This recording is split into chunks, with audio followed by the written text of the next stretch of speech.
Would you please remain standing for prayers by the Rabbi Aaron Goldstein?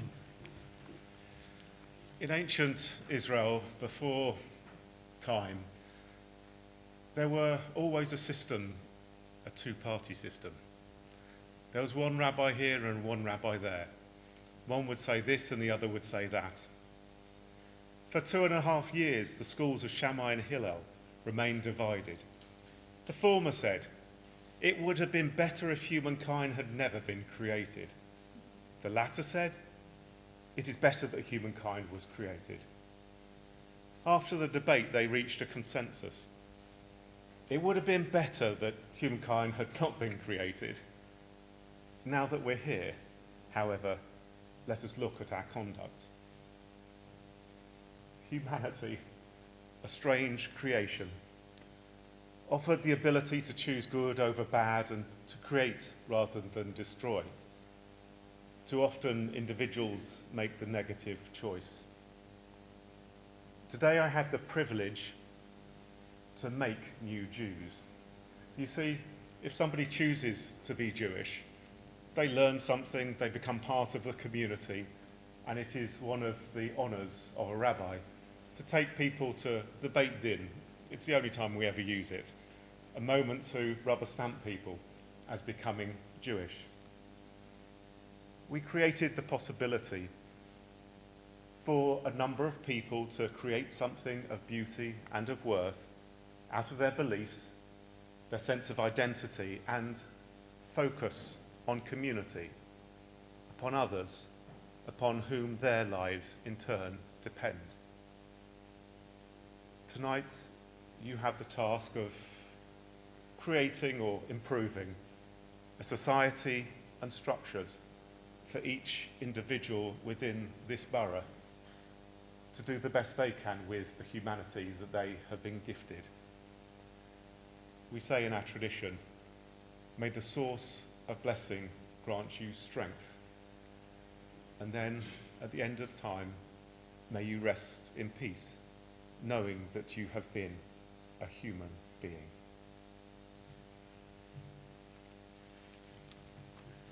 Thank you. And if I can ask you to remain standing still, please, for a minute's silence for the late former Councillor Pat Jackson.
Thank you very much. Please be seated, and as you do so, as it's a rather sticky evening, should you wish to dispense with jacket, then please feel free.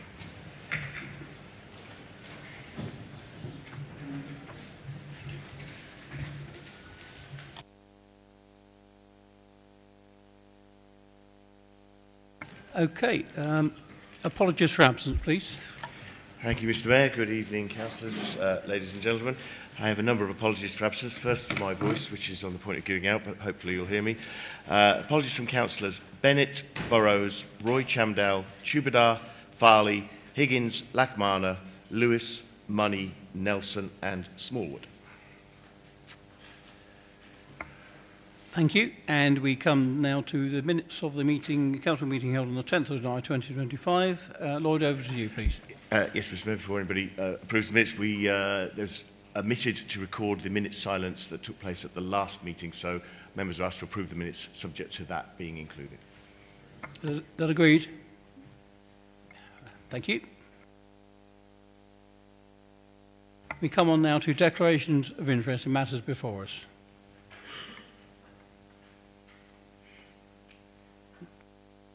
Apparently not, thank you. And with that, straight on to the Mayor's announcements. Well, I will start by highlighting the first two very successful fundraisers for my charitable trust, the quiz at Morello Lounge and the Battle of Britain Bunker Tour and afternoon tea, which have taken place over the course of the last week. Both were fabulous events, and as ever, my thanks to the mayoral team for making it all possible, and the individuals, groups and businesses who came along in support of the event. I'm most grateful. If you missed out on the quiz, please don't worry, because the next one isn't very far away. It's a Halloween-themed quiz that takes place at Hayes Cricket Club on the 30th of October, and as Councillors Riley and Sullivan, who were both present at the last quiz, will tell you, they're tremendous fun. Over the last few weeks, I've begun to build on relationships with local partners, be they businesses, voluntary sector, health providers, as well as Brunel University, and to make connections of mutual benefit. One of these has been Brunel Happy to Chat charity of student volunteers, which helps tackle loneliness and social isolation among older residents, and they're talking to the Hillingdon Confederation, among others now, over promoting this support more widely. I've previously said volunteers would be a main theme of my mayoral year, and we really don't have to go very far to find them, as we all know.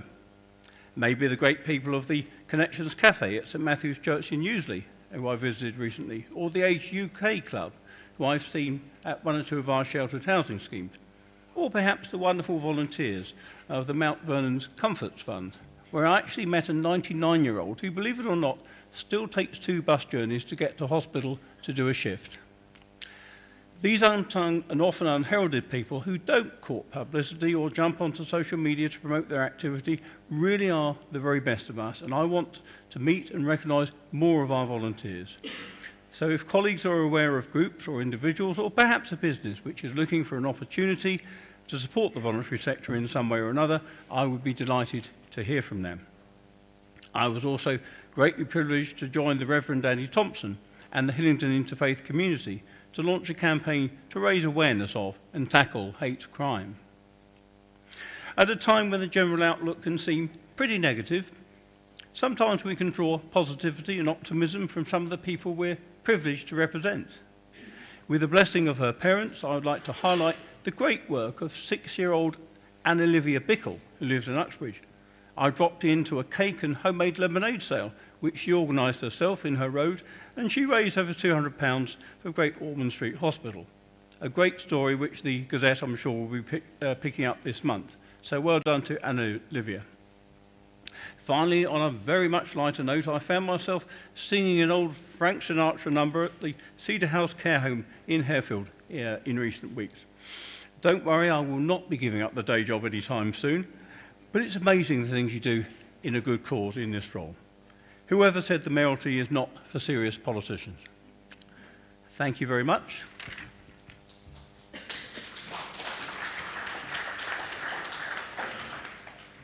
And with that, we move straight on to public question time. And I think we're going straight to Mrs. Andrea Scrivens, please, if you would. Since the announcement on the 30th of May of the plan to close the RAGC, the Council has repeatedly stated that it has no other plans for the site. There is a rumour that the land has been offered for sale. Please, could you confirm or deny this rumour? Councillor Bianco. Thank you, Mr. Mayor, and thank you, Mrs. Scrivens, for your question. I can confirm that there are no plans to sell the site, or at least the part of the site that we own, and it has not been offered for sale by us to anyone, and there are no plans whatsoever to do so.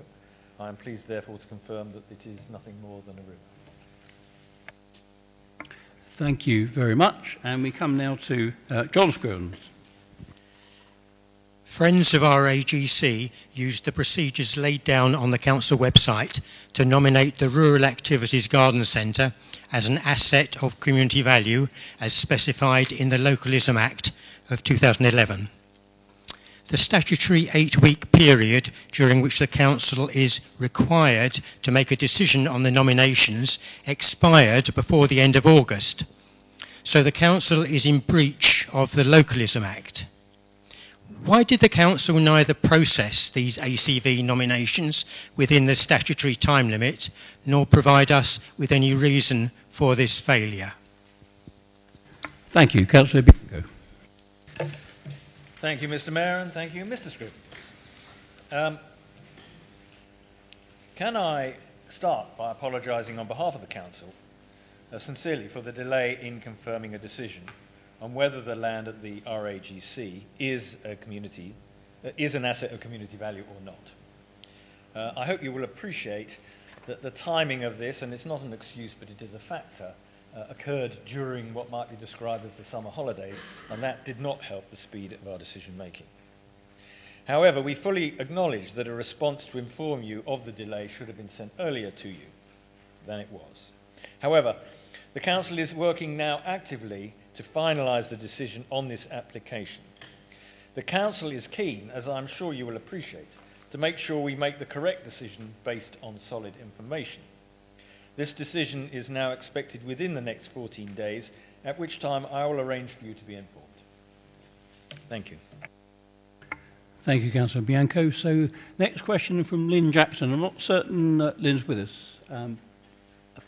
Apparently not, in which case I will read the question on her behalf. Having paid to have our garden waste collected, can I please ask why bags are being collected from homes where no payment has been made and the bags have no address or green tags on either? Is there a protocol in place to ensure this doesn't happen? If so, are all workers fully appraised of it? Are the council also ensuring that garden waste placed in back bags are being refused? Councillor Lavery. Thank you, Mr. Mayor. Given the interest in this one, I won't exercise my right to send it in writing. I will answer it now. The garden waste collection system is working very effectively. We do have minor delays with the provision of tags to all addresses and certainly to the provision of the 6 tags to all addresses. But the crews have an in-cab system which fully lists all the addresses that have subscribed, and that is what they are using to organise the waste pickups. So we are not collecting from those who haven't paid, and if it is found in black bags, they will collect a contaminated sticker and that will not be collected. Thank you. Thank you, Councillor Lavery. We come to a question now from Daniel O'Neill, which I'm going to read on his behalf. The July Cabinet meeting was informed of a, quote, particularly damning, unquote, fire risk assessment, which identified urgent building safety concerns from inadequate fire detection systems at the Union Park estate on Packet Boat Lane. Consequently, Cabinet approved funding for a walking watch at £4,200 per day for 6 weeks, a measure deemed more cost-effective than the alternative of reholding 250 households. Could the Cabinet member please provide an update on the situation, including how our borough came to have 13 residential units on a new development with such safety concerns, what the walking watch entails, how its contract was awarded, what the day-to-day situation is for residents on the estate, the future plan to ensure the buildings are made safe, when that might be and how the cost will be borne. Councillor Bianco. Thank you, Mr. Mayor, and thank you, Mr. O'Neill, for your question. Mr. O'Neill, your question is fairly lengthy, and I'm pleased to tell you that my answer is equally so. The situation at Union Park is very concerning, and the Council has acted quickly to protect residents and will continue to do so until we are sure that the development is safe. This is a private development, and so far, the attitude of the freeholder and the management company have frankly left a lot to be desired. I hope that you will appreciate that I am limited in what I can say at this time, as this remains an active enforcement case. Councillor Tuckwell will say more later, but I will seek to answer what I can. So in respect of your first question, how our borough came to have 13 residential units on a new development with such safety concerns. The borough acquired 13 flats at the Union Park estate as new build properties for affordable rent some 7 years ago when the estate was first constructed. These properties were acquired based on building regulations requirements being signed off by a private building control inspector, something that is permitted by law, commissioned by the developer at the time, and came with a building warranty as standard for all new homes. These properties were acquired to provide much needed homes for residents, given the high demand for affordable rented accommodation in the borough. What does the walking watch entail? It's waking, not walking, I just should point out. London Borough of Hillingdon, the waking watch entails specially trained individuals being on site 24 hours a day, 7 days a week, inspecting the site, including all communal areas for any risk of fire. They provide the necessary alert arrangements in event of a fire.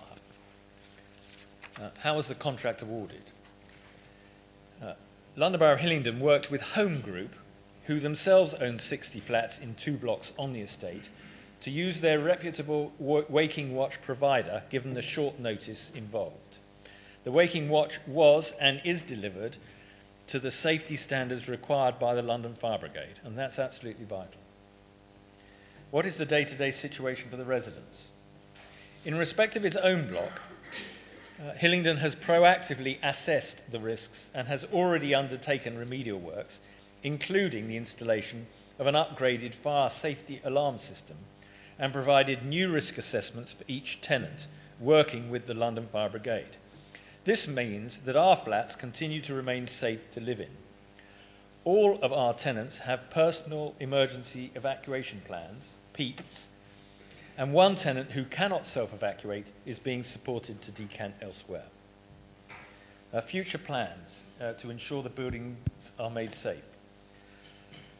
The priority action is to ensure that the enhanced fire safety alarm is installed at pace to ensure that residents can remain living in their homes. It is likely to take up to 10 weeks to complete, depending on the freeholder actively progressing a grant application funding from the Ministry of Housing, Communities and Local Government. Hillingdon is also pressing the freeholder to confirm their plans to address further concerns of the residents about building safety and maintenance at Union Park. When that might be and how the costs will be borne. As previously stated, the installation of the fire safety alarm system is expected to take up to 10 weeks, depending on the freeholder's progress with grant funding. The wider programme of works and how these will be funded is not clear at this stage. Whilst the council is not responsible for these building safety works, we are pressing the freeholder to confirm their plans to address the concerns about building safety and maintenance, and we will be seeking repayment of the costs of providing the waking watch from the freeholder, make that clear, from the freeholder whose responsibility it is to pay. As mentioned earlier, Councillor Tutwell will address some further points later, but in conclusion, I would like to add my sincere thanks to our council officers for acting so quickly and decisively to protect our residents and for keeping an ongoing close watch over events on site to ensure their continued safety. Thank you, Mr. Mayor. Thank you, Councillor Bianco. And we move to a question from Ade Benjoko. Thank you. The protests on Saturday the 30th of August have spurred racial hatred both online and on the streets of Hillingdon, with calls for immigrants to be sent back. As a resident of the borough, I am deeply saddened and concerned by the rising levels of racial hatred being experienced here. How can the council reassure residents that it takes hate crime seriously when its own communications appear to be fueling hostility against migrants? I'm especially worried about the impact this environment is having on children and young people. Research shows that racial prejudice can begin from as early as the age of 4. And recent data reported in the Evening Standard shows over 15,000 suspensions last year for racist behaviour in schools, more than doubling since the pandemic, with incidents involving pupils as young as 4. Given this worrying trend, what specific actions will the Council take both to challenge racial hatred in our communities and to prevent the normalization of racism among the next generation? Thank you, Mr. Banjoko. Councillor Edwards, please. Thank you, Mr. Mayor, and thank you, Mr. Banjoko, for your question. Mr. Mayor, the Council rejects the suggestion that its communications are fueling hostility against migrants. Racism is a scourge on society, and it is right to be called out and to be challenged wherever it exists. But the call for immigrants who have entered this country illegally to be, using Mr. Banjoko's words, to be sent back is not itself racist. It is the explicit aim of government, as established by the Illegal Migration Act of 2023, to detain those who arrive through irregular routes and promptly remove them either to their home country or to a safe third country. The protest to which Mr. Banjoko refers arose from growing public concern at the failure of government to deliver on that aim and to secure our borders. It was also an expression of anger by those who believe that illegal immigrants, typically single young men, are treated more favourably by the state than they and their families are, and the continued housing of illegal immigrants in hotels rather than in detention centres fuels that belief. The issue of asylum hotels is more acute in Hillingdon than elsewhere, owing to the exceptionally high number of asylum seekers being accommodated here. And that burden is not being shared throughout the borough, but it is concentrated in just 4 of our 21 wards. It is placing a strain on public services that the Home Office presently refuses to recognise nor pay for, and it is testing the tolerance of local residents.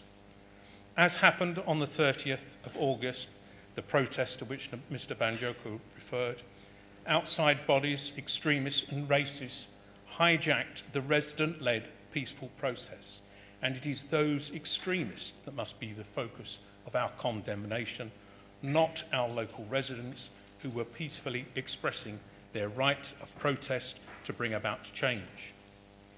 I have been meeting with the police about the demonstrations, not only to ensure the appropriate and robust policing of the actual events, but also to provide ongoing reassurance to residents and visitors in the area. I do recognise that the flying of the English flag, the Cross of St George, does impact people differently because of its association with thuggery and xenophobia. But that doesn't make the flag itself a symbol of racism. Now is the time for our country's flag to be reclaimed from the extremists and racists, and for it to be a symbol of pride of all people of England, in the same way that the saltire is to the Scots and the Red Dragon to the Welsh. The Council works closely with the police, community organisations and partners to monitor community tensions. Hate crime is a specific focus of the Safer Hillingdon Partnership, with the objective of raising awareness of the harm it causes, promoting inclusivity and respect, as well as identifying and prosecuting offenders. We continue to support the Hillingdon Interfaith Network and participate in Hate Crime Awareness Week to encourage understanding and reporting of incidents. Schools and colleges also play an important role, and the Council provides resources and training to help staff challenge harmful ideologies, promote positive cultural relationships, and foster an inclusive ethos. I thank Mr. Banjoko once again for his question. Thank you, Councillor Edwards. And with that, we move on to agenda item 6, report of the Head of Democratic Services, and I call once again Councillor Edwards. Thank you, Mr. Mayor. I'll leave my jacket buttoned up. This report is in 2 parts. The first one advises Council of the single urgent decision that was taken since we last met. The decision relates to the Beck Theatre concerning interim payments, lease and capital works to be done. The reason for the urgency was to ensure the continued operation of the theatre. The second matter is a minor amendment to the cabinet portfolios and the movement of responsibilities for fleet management from the finance and transformation portfolio to the planning, housing and growth portfolio, thereby making best use of the expertise and experience of the cabinet member for that said portfolio. I move both recommendations. Thank you. Thank you, Councillor Edwards. Is that seconded? And I second and reserve my right. Any other speakers? Apparently not. Councillor Bianco, did you want to add anything? Okay, is that agreed? Thank you. So on to agenda item 7. The issuance of recommendations under section 24, schedule 7 in brackets 2 of the Local Audit and Accountability Act 2014. And I'll come once again to Councillor Edwards. Thank you, Mr. Mayor. On the 24th of July 2025, the Council's external auditors issued the Council with a value for money update and recommendations under section 24 of the Local Audit and Accountability Act 2014. The purpose of the report at item 7 is to advise members of the auditor's concerns, and the law requires that the Council considers that section 24 report and determine whether the recommendations are accepted and what, if any, actions are to be taken in response to those recommendations.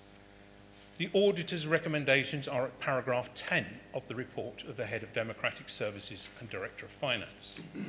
The issuance of a section 24 notice is relatively rare, but the Audit Committee on the 28th of August heard from the auditors that they are becoming more frequent. That fact does not detract from the importance of the notice nor the seriousness with which the Council must take its recommendations. This administration accepts the auditor's recommendations, and this is given effect at the recommendation of paragraph 4A of the officer's report. Furthermore, this administration accepts that action is required to address the auditor's recommendations. The action required is set out in the Council's Finance Modernisation Programme and the Governance Renew Implementation Programme, both of which precede the issuance of the Section 24 notice. Both programmes have been considered by our independently chaired Audit Committee on 2 occasions to date and will next be reviewed by that committee in November. It is on that basis that officers make the recommendation at 4B. But action alone is not sufficient, it must be action at pace. At the last Audit Committee meeting on the 28th of August, the independent chair challenged officers about the pace of implementation, but was assured that on balance it was being delivered at the optimum pace without undermining day-to-day financial management or the budget build process for next year. This administration has confidence in the Audit Committee to ensure that the Financial Modernisation Programme and the Governance Review Implementation Programme are delivered on time and that they fully resolve the recommendations made in Section 24 notice. This gives rise to the third and final recommendation by officers at 4C. I therefore move all 3 recommendations at paragraph 4. Thank you, Mr. Mayor. Thank you, Councillor Edwards. And is that seconded? Mr. Mayor, I second and reserve my right to speak at the end. Very well. And any other speakers? Councillor Mathers.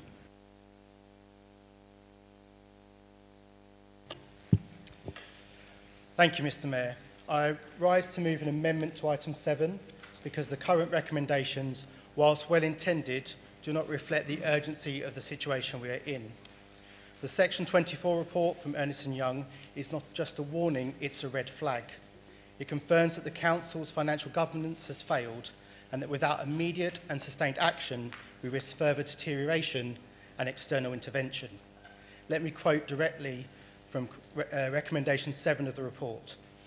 We recommend that the Council continues at pace with development and implementation of its financial modernisation programme, as well as wider governance review improvement plan and ensures that the scope of these programmes addresses all of the weaknesses in the current arrangements highlighted by various internal and external reviews the Council has received.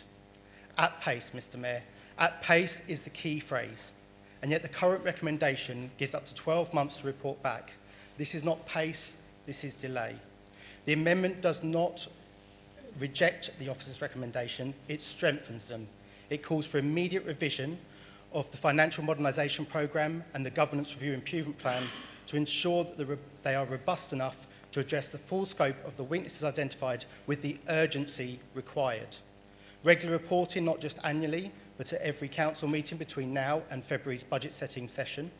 And a final report no later than 6 months, not 12, with flexibility to report earlier if needed. To meet these recommendations, we must have urgency, accountability and transparency. And this is about restoring public trust. It's about showing our residents, our staff and the government that the elected members of this council take the uncommon occurrence of a Section 24 notice seriously. The Audit Committee has shown concern at the lack of pace reported. Mr Mayor, the Cabinet should have never allowed the recommendations to be brought before us to give the impression of a lack of urgency. The recommendation should not give the perception that the final Section 24 recommendation regarding pace is less important. This Council needs to shift the culture of business as usual to robust actions. We must be able to have confidence in setting a balanced budget next year. Sadly, a number of us in this chamber, in objecting to this budget, were proven right.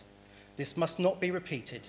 Elected members cannot be put in a position again at budget time. We are legally responsible.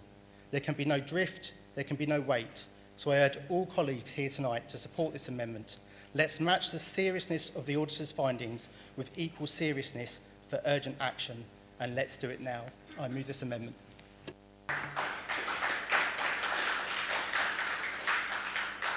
Thank you, Councillor May. Is that seconded? Thank you. I would second the motion, the amendment, and reserve my right to speak. That being the case, we now have an amendment that's been proposed and seconded, so we're now debating the amendment that's been put forward. So, speakers on the amendment, please. Who have we got, Lloyd? Councillor Tony Burns, thank you.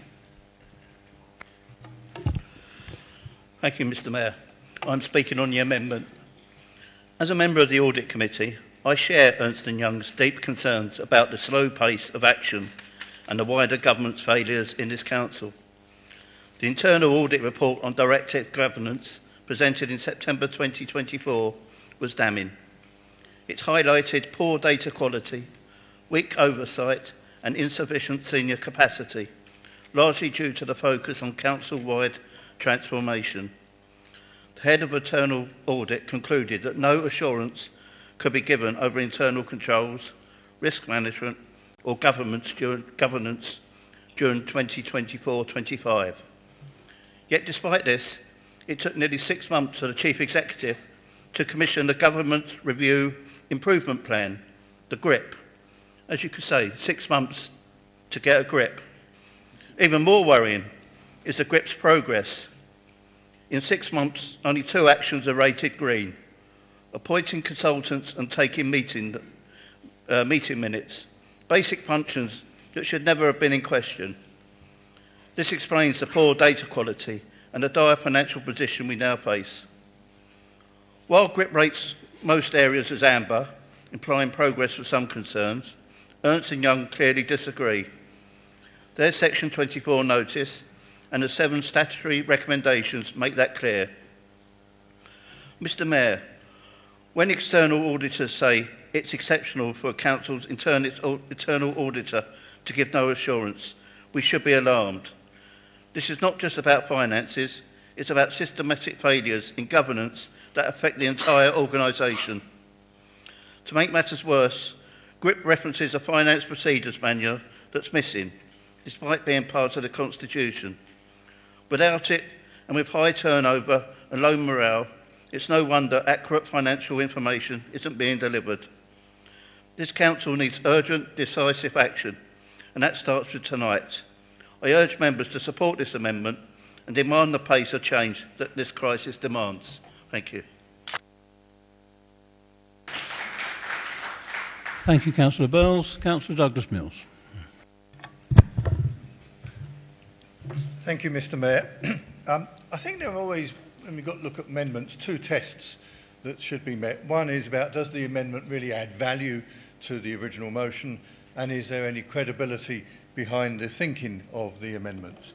Well, on the added value, I think the answer here is no, because we already have processes in place, some of which have been described in the report that accompanies this paper, and which again recognises the importance of the issue that we have before the Council tonight.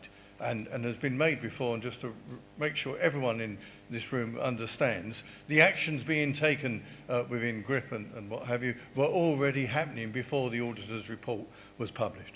But we have the cabinet system that receives monthly updates on the progress that is being made. We have the audit committee, which is, again has been mentioned, is independently chaired to watch and keep an eye and to ensure that PACE is indeed being put into action. And we also have the select committees, which can monitor the progress on a cycle-by-cycle basis. So I don't think there's a need for this amendment in that respect. But what is, I think, interesting is how the Labour Party in Hillingdon always want to talk this council down across the piece. And they never talk about what all the good services that are continually being provided day in, day out by officers and this administration. You know, the fact that we have outstanding children's services, not many of those in London. We have good social services, not many of those in London. But also the fact that Section 24s are becoming more common. But what is unique to Hillingdon is the fact that we have this massive international airport that puts additional burdens, and we have a government that doesn't recognise the funding consequences, as the leader has already alluded to. Well, and indeed, isn't it interesting, London Councils now recognises that Hillingdon is the most underfunded of all the London boroughs in Hillingdon. All these are factors leading to where we have got to today. Not on their own, but they are significant factors. And in terms of credibility, Mr. Mayor, I hope that when he gets the opportunity to sum up, Councillor Mavers will admit that if this administration had followed Hillingdon Labour's lead a few years ago and joined up with the community energy schemes of other boroughs that he wanted Hillingdon to join up with, which went absolutely flat and has caused billions of pounds of loss to those councils that did so, it wouldn't be a Section 24 that we would be debating, and it would have been some time ago. It would have been a 114 bankruptcy. So we shouldn't take advice from the Labour group in Hillingdon, because the danger is they actually make Rachel Reeves look good.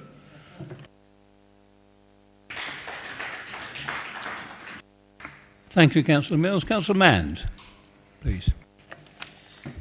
Mr. Mayor, I support this amendment, and here's why. This council is now facing a damning Section 24 notice with 7 statutory recommendations from Ernst & Young. Let's be clear. High turnover among senior staff weakens financial management and governance and risks losing momentum on critical projects. In our case, it's worse. We have fragile finances, urgent risks, and a culture that leans far too heavily on the finance team, more than most councils. This is the price of poor leadership, revolving door management, broken systems, and political choices that have driven this borough to the edge of bankruptcy. Let's not kid ourselves. Much of the so-called financial modernisation programme is just cleaning up years of inaccurate reports fed to Cabinet, Council and residents. At the August Audit Committee, Councillor Douglas Mills asked for a breakdown of the 14.1 million in unexplained account movements. Maybe he got it, the rest of us haven't. Transparency, still missing. And this week, the Resident Services Select Committee only saw May's budget monitoring. It's now September. We were promised monthly updates, we've had none. So yes, the financial modernisation plan is obviously going brilliantly. Will next week's committee finally see the P4 monitoring, especially with an 18.3 million overspend hanging over us? Here's the truth. It looks like we were shown false accounts for years. Serious warnings likely existed and weren't shared before the February budget. The FMP will not be done by October, and no one knows how many times Regulation 72 will be used to extend Grant Thornton's £1.7 million contract. Are they now our finance department? Time is running out. This amendment demands urgency because the stakes could not be higher. And if or when the commissioners arrive and the Conservatives refuse to back this call for action, the question will be asked, why did you not act when Ernst & Young told you to? Thank you, Councillor Mann. Before I come back to Councillor Punja, any other speakers? Apparently not.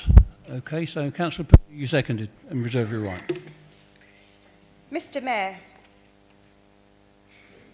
the message from the external auditors could not be clearer. They stated, "We are not confident that the Council has a clear understanding of its current financial position or that the pace of improvement is sufficient to address the systemic weaknesses which exist within the Council's financial management and governance. We are also not confident that the urgency of the need to address these systemic weaknesses is fully recognised by all decision makers." Well, Mr. Mayor, neither are we. A Section 24 notice is one of the most serious warnings a council can receive, and yet the recommendations in response suggest a business-as-usual approach, with vague commitments to report back in 12 months' time. The answer from both sides of this chamber should be a resounding and unanimous no, not good enough. Mr. Mayor, we understand this council has already applied for a mid-year exceptional financial support from the Labour government. We anticipated this. That's why we opposed the budget back in February 25. But what did we hear in return? Repeated declarations of how great they were, how they would achieve all the savings targets, and that they would fix a financial mess themselves. We weren't convinced then, and we've been proven right. External auditors at the May 25 Audit Committee made no attempt to hide their frustration, despite all their warnings of urgency and seriousness of our financial situation. The Council's progress has been painfully slow. A snail's pace, and they made that clear. We are now in a do-or-die situation, and yet, at the August 25 Audit Committee meeting, Councillor Douglas Mills described the Section 24 notice as premature. Really? Is he reading the financial reporting? Or does he not understand the Section 24 notice? Mr. Mayor, while Cabinet members will no doubt respond with the usual political posturing, but they have forced this council to borrow because of their disastrous political decisions. The amendment in this motion are not just tweaks, they are vital steps towards restoring the integrity of this authority. We are calling for humility, we are calling for accountability, but above all, we are calling for immediate action. Let's see if the Conservative members truly care about this council and its future, or if they're only interested in protecting themselves. Thank you, Councillor Punja. Councillor Ebb, would you have a right to reply as a move the motion? Thank you very much, Mr. Mayor. Labour's amendment infers that the Finance Improvement Programme and the Governance Review Implementation Programme are not robust, which we do not accept, and that has not been the conclusion of the Audit Committee, nor the auditors themselves. They have provided us no evidence to substantiate that inference, and so we must conclude that the addition of those words, robustness, are only there for political effect. Labour's amendment presumes that they're better able to determine the optimum pace of implementation of those programmes over and above those with responsibility for its delivery or those monitoring its actual delivery. And may I even add, as I was reminded by Councillor Mathers, even above the auditors themselves, who, let me quote those words again, we recommend that the Council continues at pace, not increases its pace, not reduces its pace, but continues at pace, the pace we have set. They have given no reason for us to accept that presumption other than the importance of the issue at hand. They've not been open with us about the risk officers have identified to the Audit Committee should the pace of implementation undermine day-to-day financial management or the budget build process for next year and beyond. Nor have they identified the additional resource that would be required or how that would be funded. And finally, by their amendment of continually reporting back to Council, Labour expresses no confidence in the independently chaired Audit Committee to ensure the timely implementation of the two programmes and the resolution of the concerns advised to us by our auditors. They may have very good reason not to trust their own members of that committee, but we have confidence in its members overall, and particularly the independent chair. We are also confident they will refer back to Council any concerns that the programmes are not on track. We will oppose the amendment. Thank you.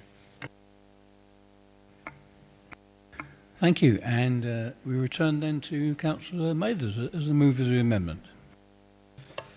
Thank you, Mr. Mayor. It needs to be made clear that the independent chair of the Audit Committee is concerned about pace. That was his main comment in conclusion of the item Audit Committee.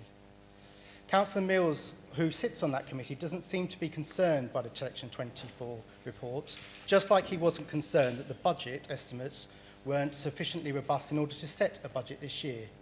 This administration is spending 1.7 million on consultants. Surely that gives the capacity and the speed required to have a pace that is meaningful. Full Council in this amendment has an opportunity to correct the Cabinet's shortcomings. We must be committed as a council at all levels to act and demonstrate that this council is able to get itself out of this Conservative-made crisis in a way that doesn't allow past political complacency to rot away at the efforts that officers have committed to undertake. We must have robust accounts in order to avoid a Section 114 bankruptcy notice. Please support this motion. It is more vital than ever, but I have a feeling that my plea will fall on deaf ears. Thank you, Mr. Mayor. Thank you, Councillor Mathers. Right at this point, we come to the vote on the amendment. So may I ask for those in favour of the amendment, please to show. And those against.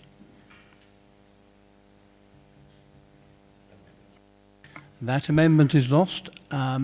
Before we return to the original motion, I think Lloyd just wants to say something about the use of mics, please. Yes. We've been notified. Right. Could members just accidentally or otherwise avoid pressing their microphone button when other people are speaking? It takes the camera off whoever's speaking. I'm sure it's accidental, but please just be careful if you've got papers or anything on top of the microphone button. Thank you. Thank you, Lloyd. So we come back to the original motion, and Councillor Dennis, please. Thank you, Mr. Mayor. The Section 24 report is an important report, though not a dramatic one. The report expresses the situation as at 16 months ago. The issues it highlights have been known about for around a year. There is nothing in the report that surprised the members of the Audit Committee, and anyone who has watched our last 4 meetings will have seen members asking how, why and what is being done to make sure Hillingdon Council improves its financial management processes. At the end of the 31st of March 2024, the situation regarding the arrangements to manage our finances were red.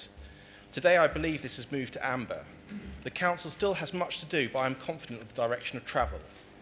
The Council accepts the 7 recommendations, which mirror the work the Council began several months ago. Though the Governance Review Improvement Plan and the Finance Modernisation through them, the programme, the Council is already working towards achieving them. The external auditors are concerned about the pace of change, but pace does not just mean fast, and doing things fast is no good if you don't truly understand the things you're doing. Time has been needed to set the right work programmes. The GRIP and the FMP are 2 substantial and coherent programmes aimed to improve processes and culture of the Council when it comes to financial management, to deliver balanced budgets within the broken local government financing model we have no choice but to live in. To do that, the Council had to first truly understand how multiple services are delivered, how these services all fit together to create a single budget process, and what future pressures will probably be, and what can be learnt from others. The 2 programmes are about accuracy and having confidence in financial data, and openness and transparency of decision making. Officers and councillors across the Council should now be making decisions on the same numbers. The responsibility for budget management will no longer be the exclusive responsibility of finance. The Star Chamber process to put together next year's budget has already started. Training is being rolled out to managers and councillors to help them do their roles well. From this month, select committees will be presented with regular updates on finances and spending priorities within each cabinet area, and this will include highlighting where savings have not been made. To conclude, the diagnosis in the Section 24 report was correct. The plans to meet the recommendations appear sound, and the wider work on driving delivery starts now. As Vice Chair of the Audit Committee, I accept that we will report back to Council on the delivery of the plans within 12 months. But when we do this, what we say should not be a surprise, as a successful transformation of our financial processes involves all of us. Thank you, Councillor Dennis. So before we come to Councillor Goddard, who seconded reserved his right, any other speakers, please? Councillor Goddard, then, please. Thank you, Mr. Mayor. I second the motion. The report has been deemed necessary because of the challenging financial position which now exists. There's no argument for me about the gravity of the situation, but it is necessary to understand its root causes. Hillingdon Council has been underfunded by successive governments for many years. The last financial state settlement, which took place in 2013-14, sought to reduce government revenue grants due to Hillingdon by £4.8 million per annum for an initial period of 3 years. The reality has been that this deduction has continued to the present day and is calculated by officers to have cost the Council £63 million to date. This alone, if corrected, would have created adequate reserves to weather the current storm, as we have suffered increased social care, asylum and housing obligations, escalated employers' national insurance contributions and, of course, cost inflation. In the normal course of events, a fresh financial funding settlement should have taken place with effect from 2019-20, but of course did not happen due to the pandemic. It must be recognised that the cost pressures sustained and the underfunding suffered by Hillingdon are part of a national crisis for all local authorities. The current consultation on the upcoming fair funding settlement and analysis of this by London councils clearly indicates that we can expect to see a highly substantial improvement in our funding level going into 26-7 and beyond. As a matter of policy, this administration has always prioritised providing residents with great value for services that they receive and the council tax costs that they incur. Financial benchmarking clearly indicates that our costs per head of our population compare highly favourably and are lower than those of our peers. We have therefore focused our efforts on cost-saving programmes where these can yield efficiencies without a dilution in our service quality and scope, whilst we await a new financial settlement. The Section 24 report appears within the Auditor's Value for Money report, which was not issued until the 24th of July 2025, notwithstanding the fact that the audit opinion on the 23-24 statutory accounts was signed off on the 27th of March 2025. This makes it abundantly clear that this Section 24 report was not generated as a result of the work carried out by the external auditors, but rather as a reaction to the subsequent financial reports. The recommendations contained within the Section 24 report are identical to the programme of work which has been defined within the Financial Modernisation Programme, which was finalised by the Council in March 2025. This should therefore be viewed as an endorsement of our programme of improvement and thus enables me to agree with the recommendations. I'm therefore pleased to second the motion and its 3 recommendations made by officers. Thank you. Okay, so now back to Councillor Edwards as the move of the original motion. In which case we come to the vote on the original motion. Can I ask for those in favour to please show?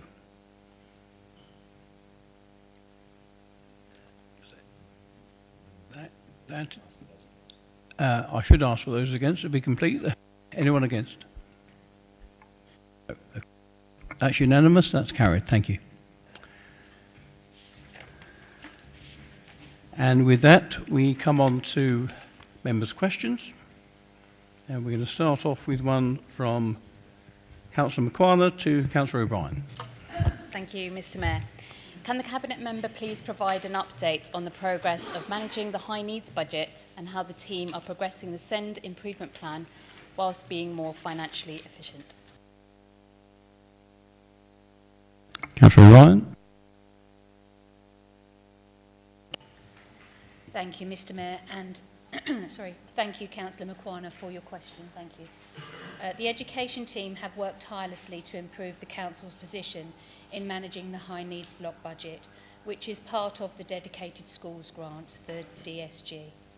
It funds all elements of provision within a child or a young person's education, health and care plan that is above notional funding.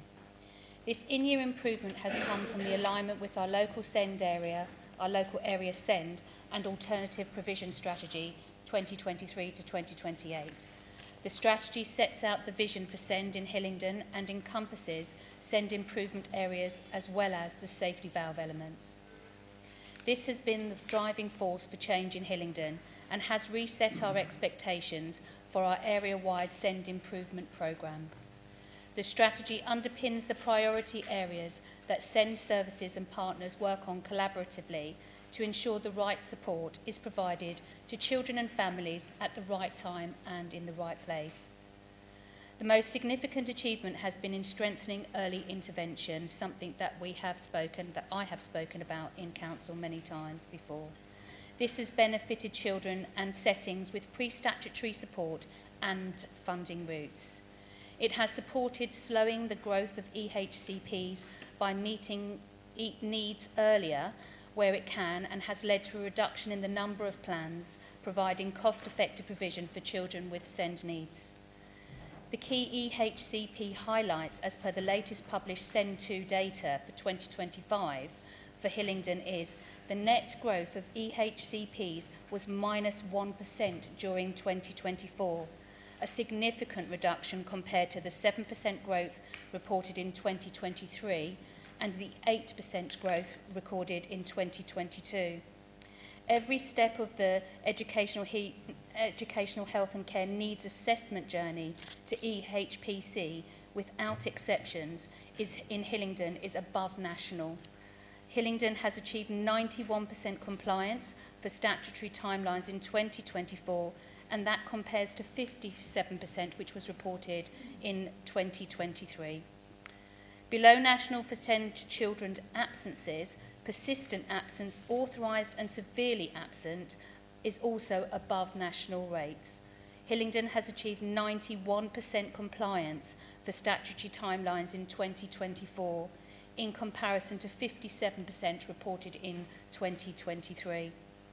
We have below national for SEND children, at the end of the financial year 2024-2025, Hillingdon had 3,521 EHCPs.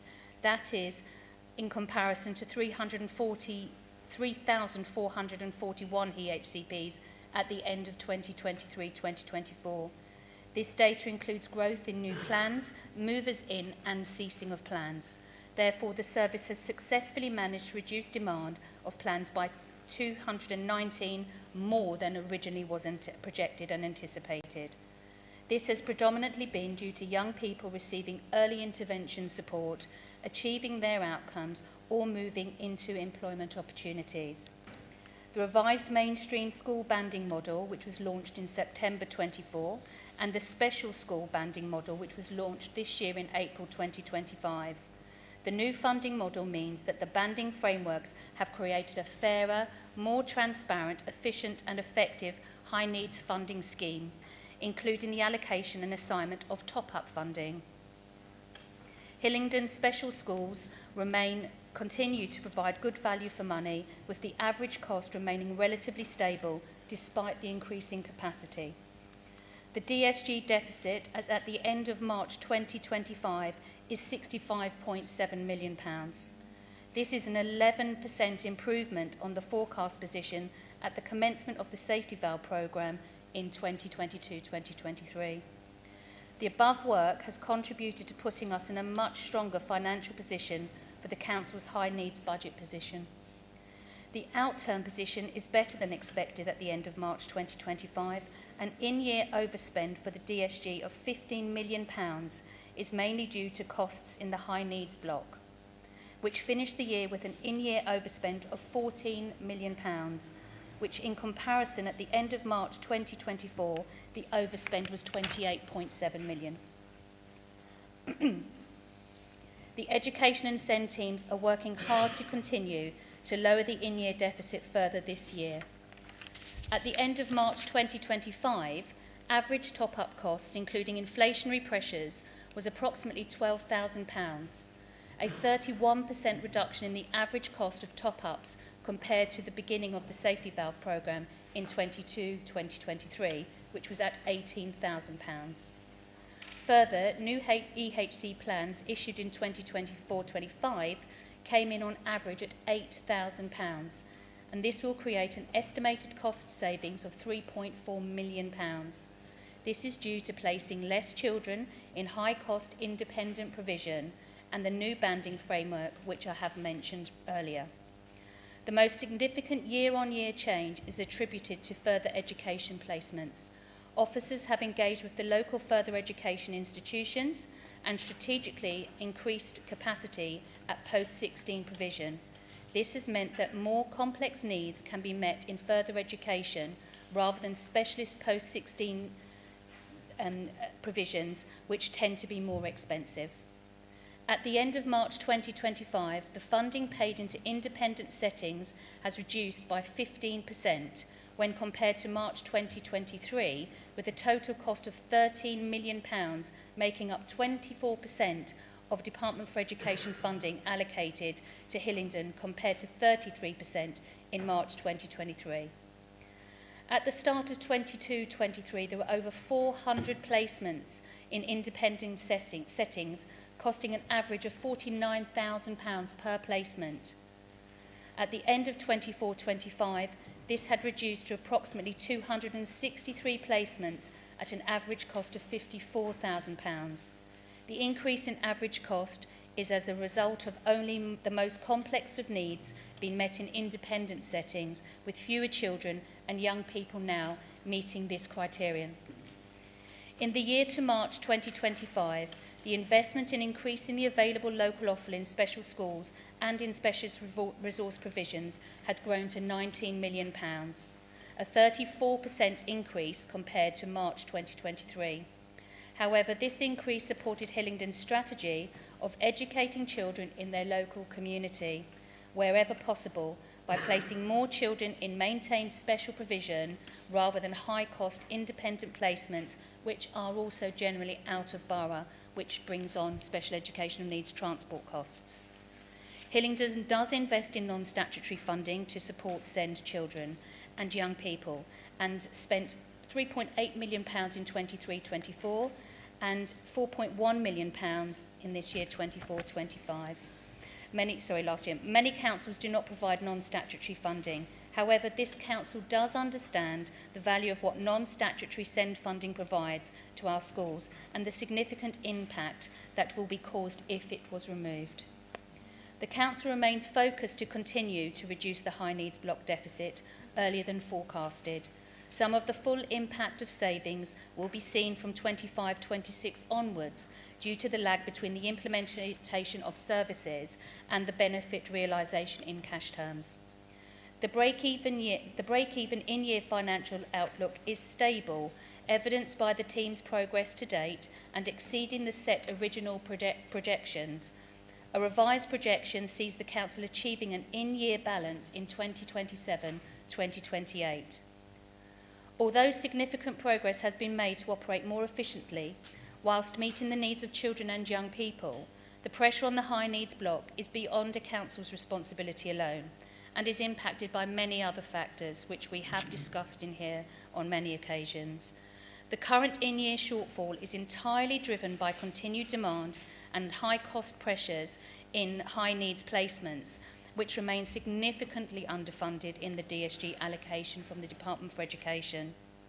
These pressures are not unique to Hillingdon. The national picture shows local authorities are facing similar challenges: rising demands for specialist provision, increasing in complexity of needs, and increasing reliance on costly independent non-maintained placements are contributing to widespread overspend in the high needs block. Despite efficiency targets and the council's exceptional mitigation efforts, The structural underfunding of high needs funding continues to place significant strain on DSG budgets across the whole country. All of that said, it is important to note that all the work to date to reduce costs against projections has led to a significant decrease in the in-year deficit position, and I would like to thank officers who strive daily to keep our children in education. Thank you to Abby, Catherine, Dominique and Michael Gary and their teams who have spent so many hours and so much time on ensuring that we get a balanced budget in the coming years. Thank you. Thank you, Councillor Bryan. Councillor McQuarrie, do you have a supplementary? No, thank you, Mr Mayor. Thank you. In which case, next question from Councillor Bells, please, to Councillor Goddard. Thank you, Mr Mayor. The Chief Finance Officer's Section 25 statement clause 21 states, Government will be reluctant to provide exceptional financial support mid-year, and therefore were the authority to be in a position where its outgoings were to exceed its income, there is a possibility that a Section 114 notice would need to be issued. With a forecast opening balance of 6.7 million, a 16.4 million in year overspend, and a Section 24 notice by external auditors Ernst & Young, the then fragile balanced budget for 25-26 now looks untenable. What level of exceptional financial support funding from central government does the Cabinet Member for Finance calculate that the Council needs to avoid a Section 114? What will be the cost to Hillingdon taxpayer? Thank you. Councillor Goddard. Thank you, Mr Mayor, and thank you to Councillor Bells for the question. The Council is currently in discussions with the Ministry for Housing, Communities and Local Government, and this is being led by our Chief Executive and Section 151 officers. Excuse me. MHCLG has indicated that it sees no need for Hillingdon to file for Section 114. MHCLG has also indicated that, notwithstanding the comments made in the Section 25 report, that a request for EFS will be entertained for 24-25 and for 25-26 if required for Hillingdon. In my opinion, the advice to resist filing for Section 114 is based upon a number of factors which MHCLG perceives as highly positive in the case of Hillingdon, and these are as follows. The positive ratings attributed to our statutory services in recent times, in particular adult social care, children's social care and housing. The results of benchmarking of our per capita costs of service delivery against our peers, which indicate favourably and suggest effective delivery and strong financial management. Our comparatively low level of budget deficit, notwithstanding the material levels of grant underfunding clearly sustained by Hillingdon, as illustrated by the recently published consultation on fair funding for local authorities, which strongly indicates the need for a material increase in funding from 26-27 onwards. The extent of the reforms which Hillingdon is introducing in terms of digital technology, data and business intelligence. These reforms extend beyond the scope of the Finance Modernisation Programme and are already starting to support our officers in making informed decisions. These reforms will not only reduce our cost base, but they will also play a significant part in improving the financial viability and sustainability of our council going forward.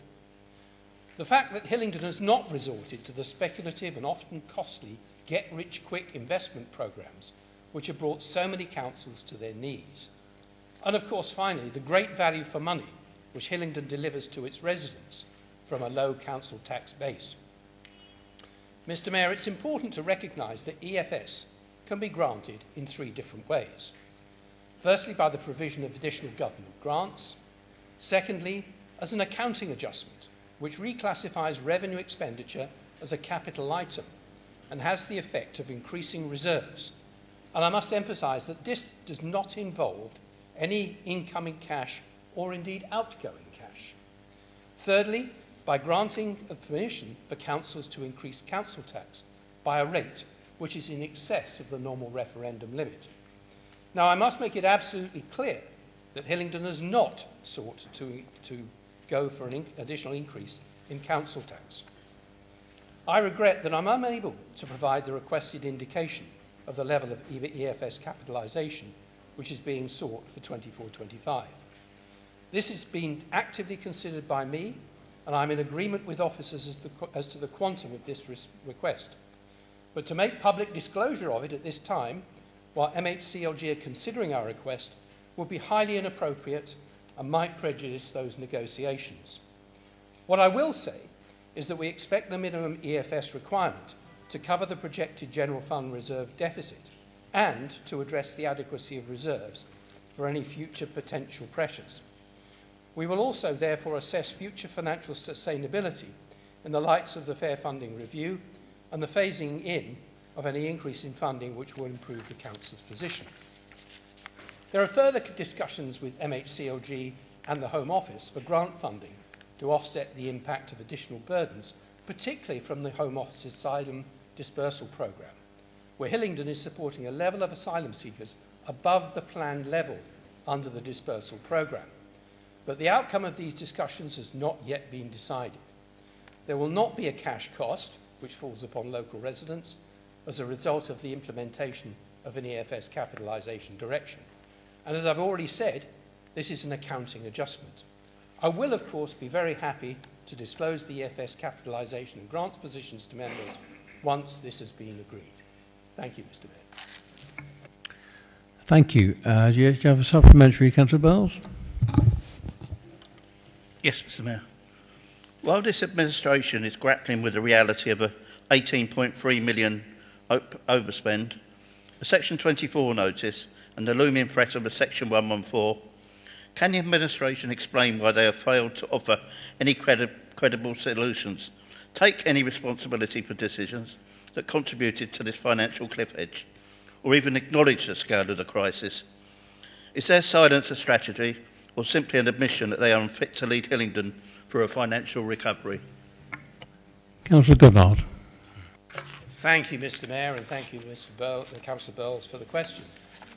As I've already made clear, the problems here are an end product of the lack of funding which we are receiving. And to be absolutely clear, this has emerged from a succession of governments, not just the current one. Let me make that clear.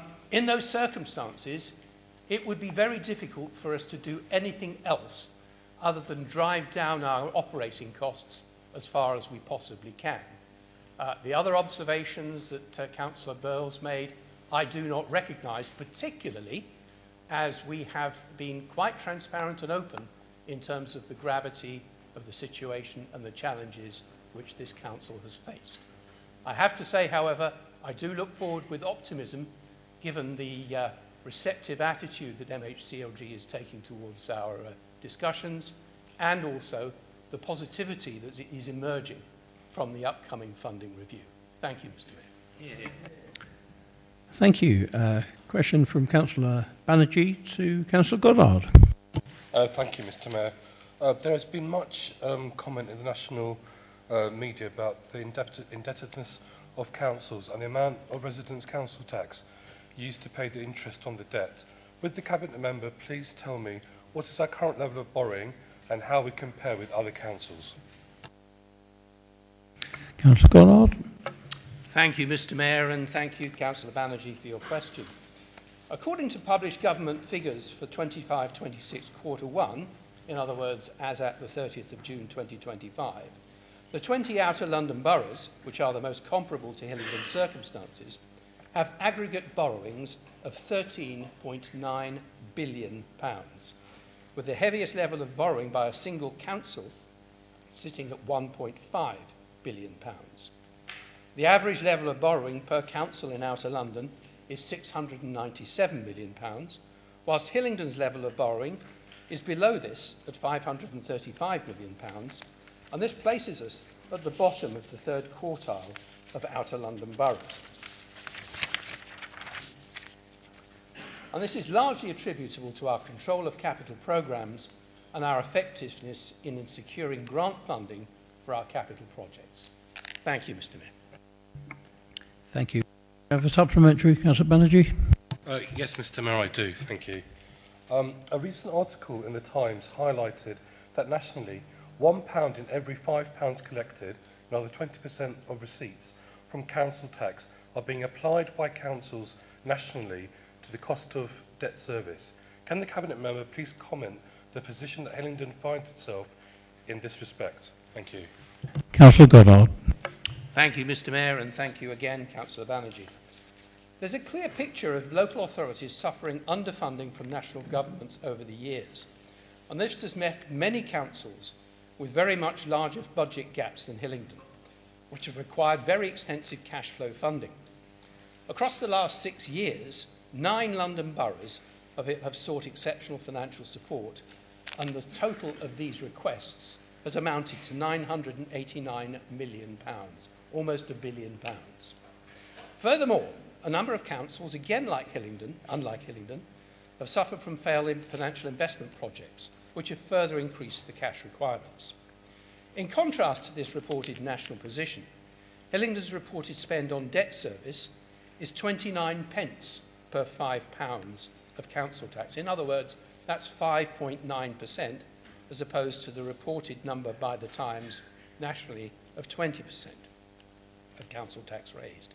And this is due not only to our low level of borrowing, but also because of our low effective interest rates, which have been conditioned by long-term facilities, which have been secured at advantageous interest rates. And this is yet another example of how our sound financial management has worked in our favour. Thank you, Mr. Mayor. Thank you. Question from Councillor Singh to Councillor Goddard.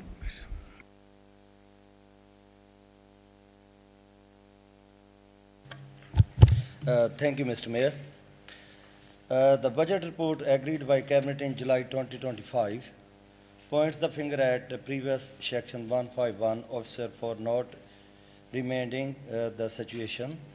So, will the Cabinet member now be seeking to provide an independent report from the East End Young on the reported actual saving against target for the past 15 years, so that this council has a clear picture on the state of the council finances? Thank you.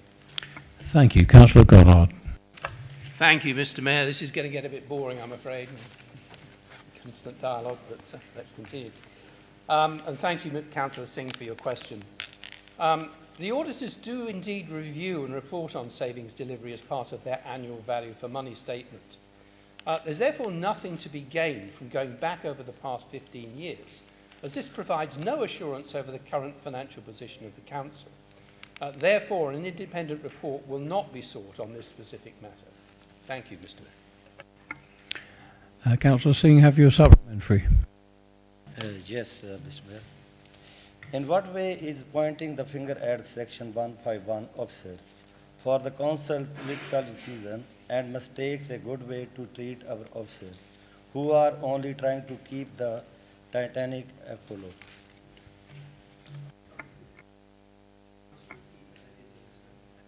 Would you mind, Councillor Singh, please? Could you? Sorry. Yes, sir. In what way is pointing the fingers at Section 151 officers for the Council's political decisions and mistakes a good way to treat our officers who are only trying to keep the Titanic afloat? Councillor Goddard. Thank you, Mr. Mayor. I think I got the question that time. Certainly, there is no intention on my part to point the finger at anybody amongst our officer team. I view the present situation as very much a collective endeavour between Cabinet members and our officer team, in who I have a great deal of confidence. I therefore refute any suggestion that there was any finger pointing going on here. What I will say on the subject of savings, if I may, is that over the past 5-year period, if you follow that through to the end of the current financial year, we will have generated £87 million worth of savings, which has actually been a massive contribution to addressing the current funding shortfalls. Thank you, Mr. Mayor. Thank you. We come now to a question from Councillor Bridges to Councillor Edwards. Thank you, Mr. Mayor. The Home Office told the Court of Appeal that the rights of people who are in this country illegally outweighed the concerns of British citizens. Does the leader agree with the Home Secretary, and will this approach determine the actions of this council? Councillor Edwards. Thank you, Mr. Mayor, and thank you, Councillor Bridges, for your question. And it wouldn't surprise you or this chamber that I emphatically do not agree with the former Home Secretary or the submission made by the Home Office to the Appeal Court that the rights of illegal asylum seekers trump the concerns of local people. And it is absolutely no surprise to me that those comments cause widespread anger. When pressed by Trevor Phillips on Sky News, the Education Secretary response backed up the Home Office by saying, in effect, it was far from ideal. Those remarks highlight that the Labour government is out of touch with the priorities of ordinary communities. Hillingdon's council's responsibility is clear. Our duty is to the residents of our borough. We are committed to protecting their safety, their well-being, and their access to essential local services, and it is our residents and their concerns that take precedence in our decision-making. The suggestion that the rights of those here illegally could outweigh the legitimate concerns of law-abiding citizens is unacceptable to this administration. Hillingdon Council will not follow that path. We will always put our residents first. It is deeply troubling that Labour have got themselves into this mess. They have failed to secure our borders, to stop the boats, to smash the gangs, and to end the tragic loss of life by those seeking illegal entry into this country. Against the desires of councils and local residents, the government has stubbornly insisted in housing illegal asylum seekers in hotels and HMOs and not in accommodation more suited to their illegal status. The government's policies, their actions and their refusal to meaningfully engage with councils over this crisis has left councils across the country and their residents to cope with the consequences of those policies and to turn to the law for resolution. Council will be concerned that from the 1st of September, the move-on period granted by the Home Office to newly granted refugees evicted from asylum hotels will revert from the 56 days to 28 days for all single adults, excluding those over the age of 65 or with a disability. Let me point out that will be the vast majority of those housed in this borough.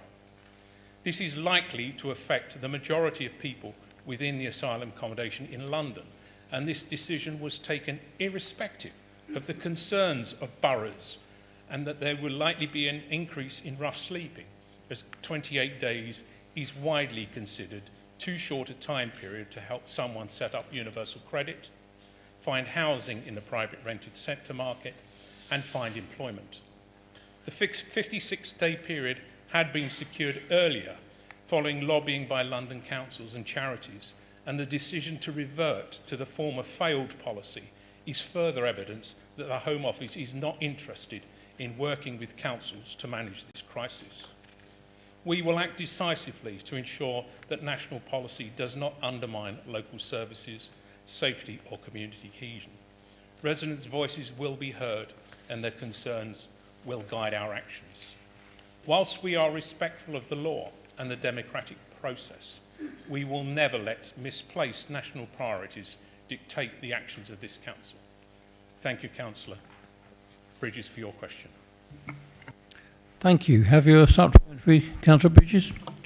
Yes, I do, Mr. Mayor. Does the leader believe that residents and elected representatives here in Hillingdon are free to express concerns about national immigration policies without the fear of being labelled, silenced or cancelled? And what steps is the council taking to ensure that free speech is protected in our borough? Councillor Edwards. Thank you very much, Mr. Mayor, and thank you again, Councillor Bridges, for your supplementary question. Yes, and again, I agree entirely with you. Freedom of speech must be protected, but I trust that you will agree with me that that freedom does not extend to incitement of hate or violence. Nothing will be more damaging to our society and community cohesion than to try and paint reaction to the asylum crisis as racist or to stifle discussion or protest about it. As I said earlier in answer to Mr. Banjoko's question, I meet with our police borough superintendent to ensure public safety, including the wider community, and the safety of those at the asylum hotels, as well as to ensure the appropriate response to public demonstrations. I similarly meet with council officers to ensure we work with the organisers to facilitate peaceful process, to minimise disruption and to reassure the wider community. At the same time, I am also pressing police and officers to identify those who we have reason to believe will use our resident-led protest to foment or commit violence, and I will not hesitate to use civil law to ban them from demonstrations or even the borough if appropriate. We will do all we can to assist our residents to peacefully protest. In our review of the demonstration on the 30th of August, it appears that alcohol may have been a factor in the later disorder. I've therefore agreed with police that at future demonstrations we shall enforce the provision of our Public Safety Protection Order to prevent the consumption of alcohol in our streets, and we will be deploying enforcement officers alongside our police colleagues to issue fixed penalty notice to offenders. We will work with the organisers to ensure that this message is circulated in advance of future demonstrations. The unauthorised flying of the flag of this country and our nation is an expression of concern at the failure of the government to grip the problem of illegal migration, and I took the decision that the council should effectively allow this protest by not removing the flags other than those being flown in a way that presents a risk to pedestrians or road users. This includes removing those that obscure our traffic enforcement cameras and our CCTV cameras and ensure public safety in our streets and shopping areas.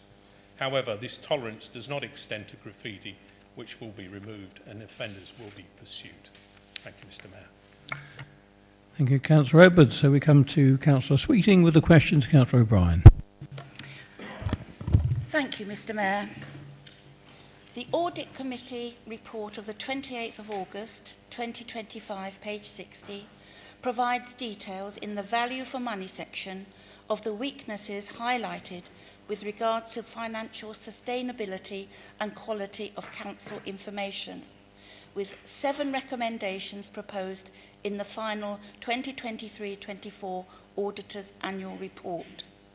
One of which being, and I quote, that the council should seek to balance the school's budget to prevent further growth in its dedicated schools grant deficit, and that the council should also perform scenario planning for how it would manage the impact of the current deficit on its financial position when the current statutory override ends.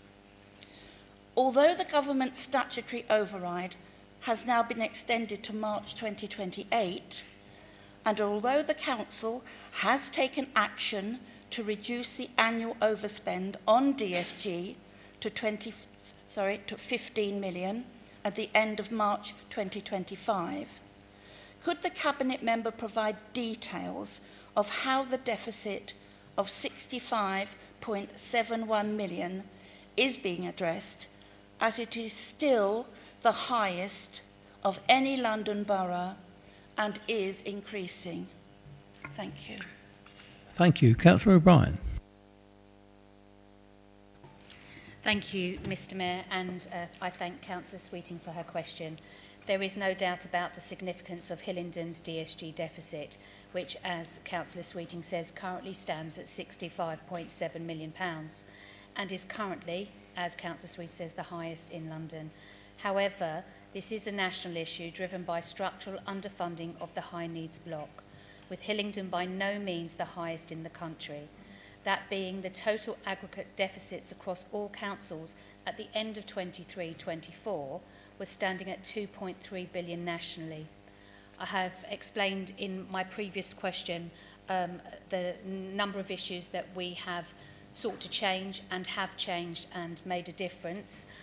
So I would also acknowledge and confirm in Councillor Sweeting's question that she highlighted that the government statutory override has now been extended to March 2028, and therefore this is ring-fenced and does not sit on the Council's general budget books. As Councillor Sweeting will know, Mr. Mayor, and she has acknowledged this evening, the Council has taken action to reduce the annual overspend of the DSG to £15 million at the end of March 2025. I'll also thank Councillor Sweeting personally tonight, as she's also acknowledged this within the Select Committee, a very strong advocate of scrutinising officers, but completely accepted where we were and did thank officers for that. And for the work that's been done for us to get into the position where we are today. I want to stress that this is a huge achievement, and my thanks goes to Abby Preston, Dominica, Sonal, Maria and Laura, and to our many frontline officers within the SEND team who've made huge strides this year in getting to this point. Now back to the question. It is the Council's priority to continue to reduce the level of in-year deficits to a break-even position, and this is currently on track to reduce this further in the current year. Officers have been involved in a comprehensive action plan, and they continue to purposefully plan to prepare for the end of the statutory override in 2028. The Council has been actively engaged with schools and education providers to improve financial sustainability and continues to work on ways to explore opportunities to reduce for both schools and for the education authorities' costs. The Council has been investing in its SEND offer through the Capital Programme, with several SRPs and designated units now up and running, and which we have seen very positive impacts even over the last year. There are still projects planned to come on board in the next year. This has increased the local choice for families as well as children and young people being educated closer to home. The Council is committed to insurance balance budgets in future years to prevent further growth in the deficit. However, this is ultimately an issue for national government to address. We believe SEND reforms will be announced in autumn 2025. Government has recognised the challenges and pressures that schools and education authorities are facing. But we are yet to know what those details are. In the meantime, the Council will continue to work close with the Department for Education and its advisors to ensure that this Council remains on track to reduce the DSG deficit wherever we can. Thank you. Thank you, Councillor Sweeting. Thank you. Have you a supplementary, Councillor Sweeting? Yes, I do. Thank you. And thank you, Cabinet Member. Unfortunately, the DSG deficit across England is now many billions due to the last Conservative government total failure in its SEND policies, leaving the Labour government to pick up the pieces. So I just want to get a handle on why our deficit is so many times higher than the average of all of the other London local authorities. It's the amount extra that we are in deficit that is my concern. Thank you. Councillor O'Brien.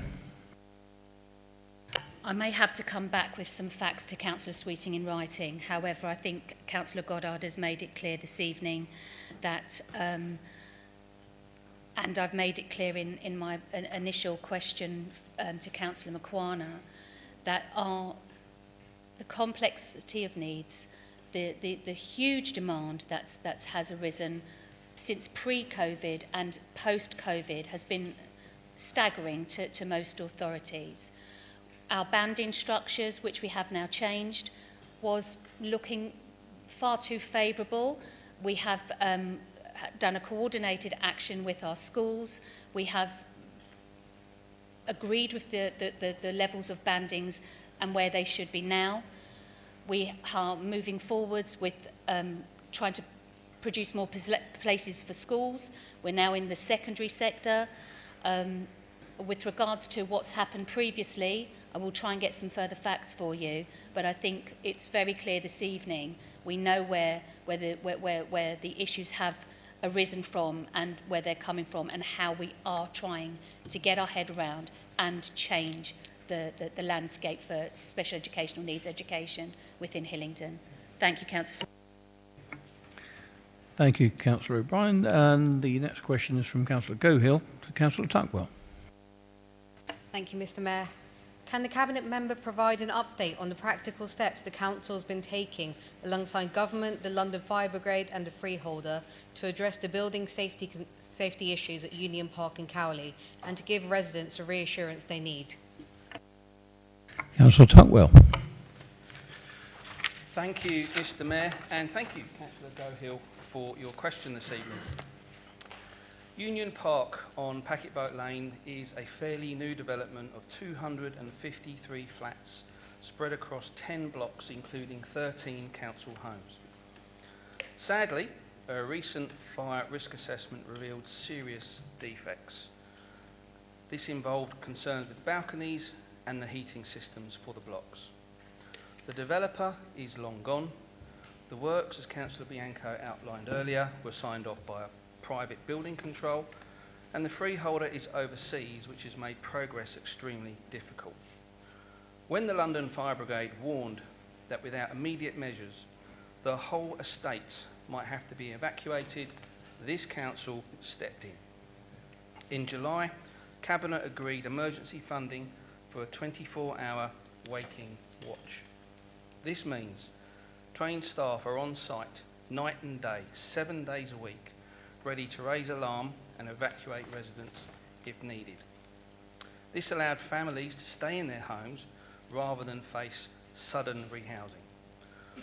For our 13 council homes, we'd already commissioned our own safety assessments, upgraded the alarm systems, and put in place evacuation plans for every tenant. These homes remain safe to live in, but there is one resident who cannot self-evacuate and is being supported into alternative accommodation. The priority is now about installing proper fire alarm systems across the wider estate, which will reduce the reliance on a waking watch. We are working on a virtual daily basis with the Ministry of Housing, Communities and Local Government and the London Fire Brigade to get this moving quickly. The longer term picture is far more complex, where significant works are needed to remedy the original construction failings. Whilst the detail of how and when this is still being worked through, I want to be absolutely crystal clear that this council will not hesitate to use statutory powers available to those responsible to account. That process is already underway. But I would also like to echo Councillor Bianco's earlier sentiment and thank the officers who have been working on a virtual daily basis to protect our residents. I know that it's been an anxious and difficult time for residents, but Hillingdon Council's priority has always been the safety of residents at Union Park, and we will continue to act decisively and keep them informed as we press for a permanent solution. Thank you. Thank you. Have you a supplementary, Councillor Gohill? Yes, I do, Mr Mayor. Can the Cabinet member reassure residents at Union Park that the Council will continue to take whatever interim measures are necessary to keep them safe until a permanent fire safety system is in place, and confirm how the Council is holding those responsible to account? Councillor Duckwell. Thank you, Mr Mayor, and thank you, Councillor Gohill, for your question. Yes, I can absolutely reassure residents that this Council will continue to take whatever interim measures are necessary to keep them safe until a permanent fire alarm system is installed. That has been and will remain our priority. At the same time, we are using statutory powers available to us to ensure those with legal responsibility for the wider estate are held to account. For obvious reasons, I can't go into detail while those processes are live, but again, I want to be clear. Hillingdon Council will not hesitate to act firmly and decisively on behalf of our residents. Thank you. Thank you. Okay, we come now to a question from Councillor Gill to Councillor Goddard. Thank you, Mr Mayor. Can the Cabinet member please provide clarity on the reasons why there is now an adverse variance of £31.5 million against the outturn of 2024-2025, representing an adverse movement of £20.5 million from month 10, which is made up of the need to write out a negative reserve of £5.5 million. An assessment of the Council's Treasury approach, which has led to an adjustment of £4.5 million, and an evaluation of the bad debt provision policy, which has led to an adverse movement of £4.1 million, along with the £5.1 million of previously reported intervention not crystallising, meaning that reserves at the end of the 2024-2025 financial year are now a meagre £6.7 million, which are deemed inadequate by the Section 151 officer. Thank you, Councillor Goddard. Thank you, Mr Mayor, and thank you to Councillor Gill for your question. May I refer Councillor Gill to paragraphs 19 to 32 of Pack B of the papers published for the Cabinet meeting held on the 24th of July 2025, which provides a comprehensive explanation of these items. Thank you, Mr Mayor. Thank you, Councillor Gill. Do you have a supplementary? Yes, Mr Mayor. Could the Cabinet Member please confirm that we are only not issuing a Section 114 notice because we have gone cap in hand to the Labour government for a bailout? A simple yes or no, please. Councillor Goddard. Thank you, Mr Mayor, and thank you, Councillor Gill. As I've already explained, whether you put the prefix Labour or Conservative or anything else for that matter onto this is irrelevant. This is not a bailout. It does not involve us receiving cash in terms of the capitalisation directive. It is an accounting adjustment. And it is a well-trodden path. There are very many local authorities that have gone down this route. As I've already explained, I think at some length, this is due to a shortcoming in the funding arrangements which this council has had to follow. So I do not have any sense of embarrassment or a sense of going on bended knee to seek any sort of bailout. Thank you, Mr Mayor. Thank you very much. And I'll hand over to Lloyd for a minute. Mr Mayor, we've reached the 45-minute time limit for questions. In accordance with the Constitution, the remaining questions will receive a written answer within 5 working days of this meeting, and those written answers will be included in the minutes. And that brings us on to motions to Council, and we're starting with the first from Councillor Riley.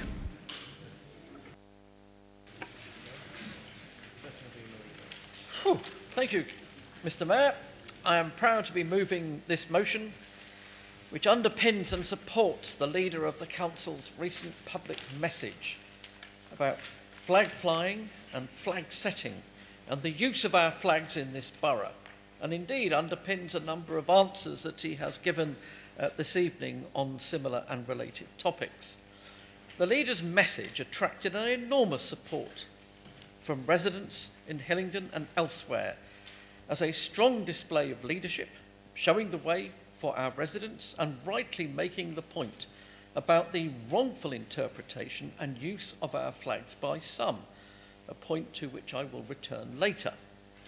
The displaying of the English flag, the Red Cross of St George on a white background, and the Union flag, which incorporates elements of the nations that make up the United Kingdom, has long been, and we are talking centuries here, the way in which this country and its citizens displays the coming together or support of its people and events. These are banners under which our residents can rightly feel proud and secure. They are symbols of unity, of identity, of culture and of nationhood of this country. It is fitting, Mr Mayor, that we have had and still have a military commemoration event honouring the brave service personnel who fought in the Battle of Britain, that heroic part of the Second World War where our RAF, a service very close to our hearts in Hillingdon, served so extraordinarily in our fight for freedom. Never in the field of human conflict was so much owed by so many to so few, as our wartime leader put it. Our nation's flags are flown in respect of that event, as they will for national events, sporting and military and others. Some for celebration or mourning, and other events such as those at present, where the good people of this borough want to send a message about the government's poor, failed handling of asylum and illegal immigration. The flying of flags makes a statement. The flying of our flags makes a statement, and properly so. It is the use of such flags to identify what and who we are, what we stand for, and who we stand with.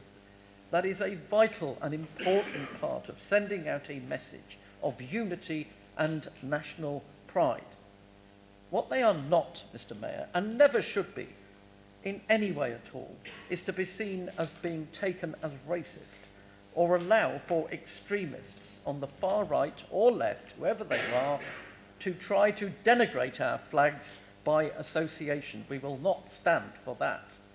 And Mr. Mayor, the good people of this borough must not be insulted by any public figures who decry the use of our flags because they, the people, wish to make a valid point. That is clearly to be understood. There is therefore a powerful message to be sent to government about wholly appropriate, legitimate levels of concern. Flying our national flags is legitimate and is entirely proper on the part of the good people of this borough as a display of concern and unity. Our ability to oppose the appalling attitude by some to our flags can only be countermanded by strong messages from public figures as to the rightfulness of our flag displays. They define what we stand for. Everybody in this chamber ought to support this motion as it stands without qualification, Mr. Mayor. I move. Thank you, Councillor Riley. Is that seconded? Thank you, Mr. Councillor Mayor. I Tuckwell. second this motion and reserve my right to speak at the end. So we moved and seconded. Other speakers?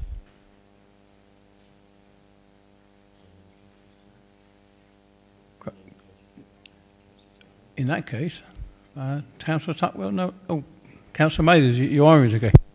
Councillor Mathers. My apologies, Mr. Mayor. I saw the order paper with a number of people noted and didn't realise they weren't speaking. Mr. Mayor, I rise to move an amendment to the original motion, not because I oppose civic pride or our national flags being raised, but because I believe this council must lead with responsibility and not rhetoric. Despite the speech we have just heard from the mover, the motion uses language that is needlessly divisive and agitating. It frames national symbols as a battleground rather than a shared heritage. It implies those who raise concerns about flags or who fear the rise of extremism are somehow unpatriotic. This is not only unfair, it is dangerous and it opposes free speech.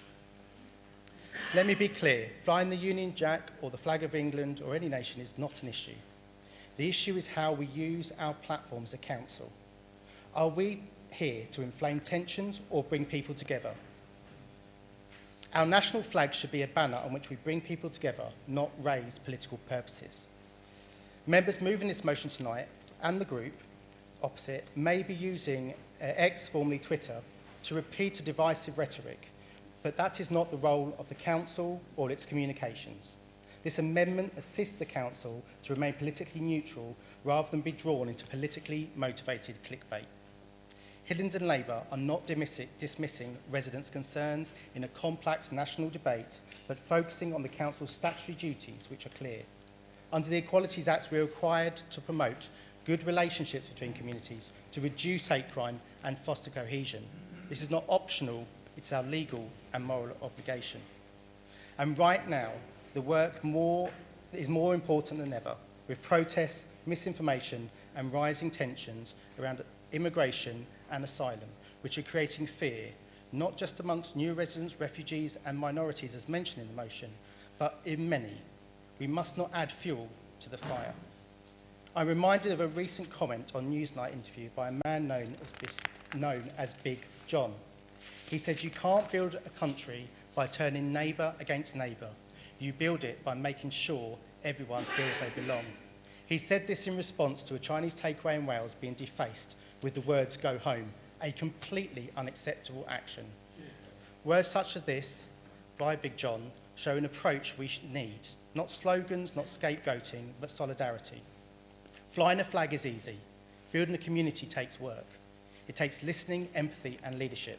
This amendment is about doing that work. It is about ensuring civic pride.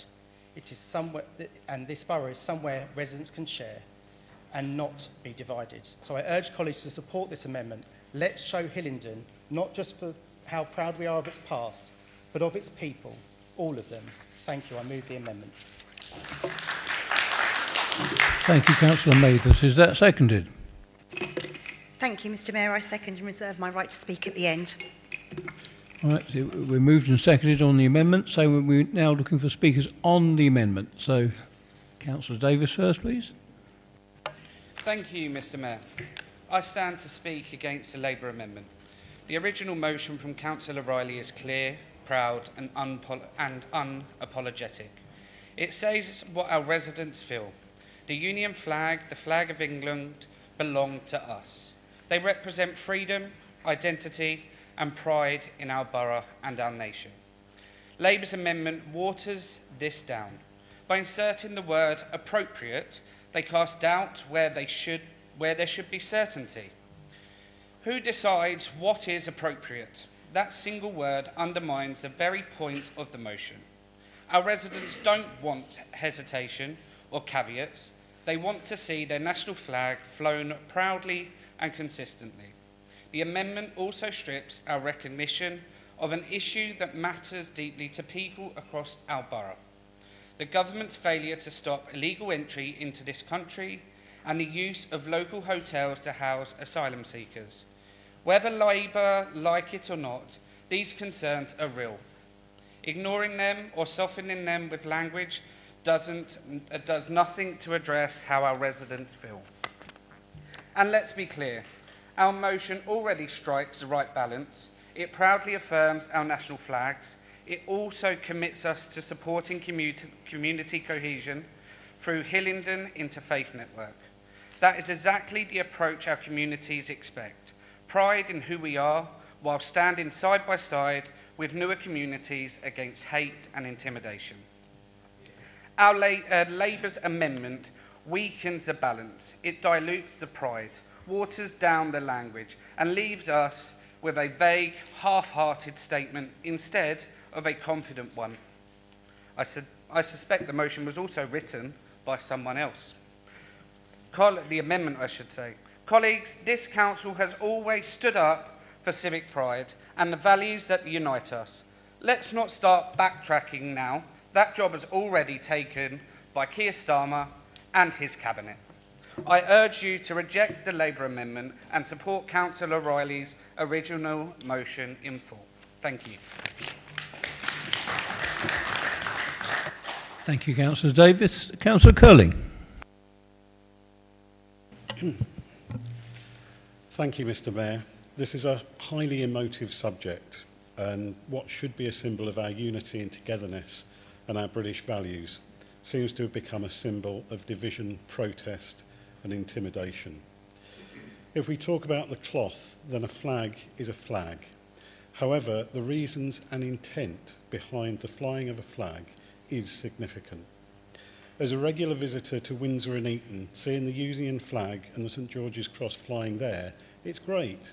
In that context, the flags are being used to celebrate and welcome everyone, just as it is when we have street parties and national celebrations. However, having visited and worked in Northern Ireland in the 1980s and 90s, the various displays of Union flags and Irish tricolours in various towns and streets, together with the painted curbstones and the murals of paramilitaries dressed in black with balaclavas and holding guns next to a Union flag, did not fill me with pride or a sense of the British values that I've been brought up with. Their main purpose was to intimidate their neighbours and provoke paramilitary violence.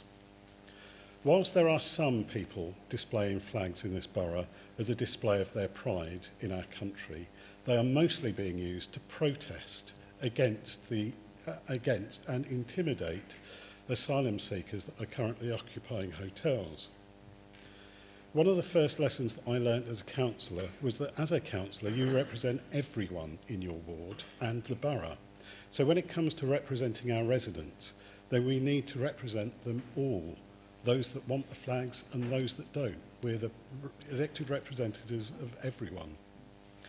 Just like an old work colleague of mine who is a British Asian woman who lives in West Drayton, who quite happily celebrated with her neighbours, wearing her Union Jack hat and celebrating with her neighbours at street parties for the late Queen's Jubilee and the King's coronation.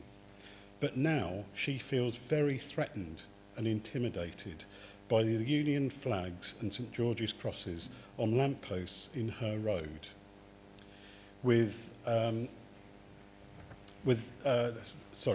Very intimidated in her road, with the sight of large groups of masked men putting these flags up and shouting, "Get them out," with anyone who looks like an immigrant being targeted. Mr Mayor, the Hayes Independent Group fully and utterly supports this amendment. Thank you.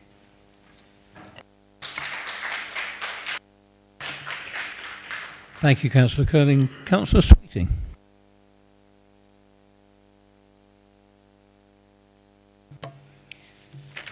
Thank you, Mr Mayor.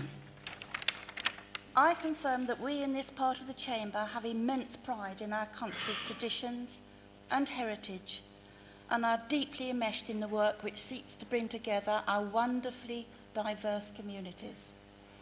We all stand beside our Union flag and all that it represents. So I would like to tell you the story of the two Union flags, photos of which I have there this evening. The real McCoy are outside the Labour Group office. One is from the 1953 coronation of our late beloved Queen. The other was flown high in 1937 at the coronation of her father, George VI. They have graced street parties in my West Drayton ward, bringing communities together, and last appeared at the VE Day commemorations in West Drayton's beautiful Queen Anne building, Southlands. My country's Union flag is a flag which unites us, and many flags are now adorning lampposts and railings in my ward. I salute the right of our people to display our flags, our nation's flag, as I salute the right to peaceful protest, whilst understanding fully the concerns many are feeling at this time. I also applaud the work being done in my ward to bring our diverse communities together. Faith leaders, local charities, schools and volunteers are all playing their part in helping to create a strong, proud and diverse West Drayton. However, West Drayton is now in a spotlight regarding the airport hotels, which have been used in the same way for 4 years, and please remember, was the acclaimed policy of the previous Conservative government, and when numbers in those hotels were higher than they are today. So, Mr Mayor, I conclude by speculating what our dearly beloved Queen, whose death was just 3 years and 3 days ago, would now be thinking. Would she think that patriotism was the sole reason for our nation's flag being flown so widely? Our country and people are too precious not to think of the effect of all our actions are having on others, including our children. So let our mission be, as a council, which strengthens, supports and protects our wonderful diversity under the Union flag. I thank you.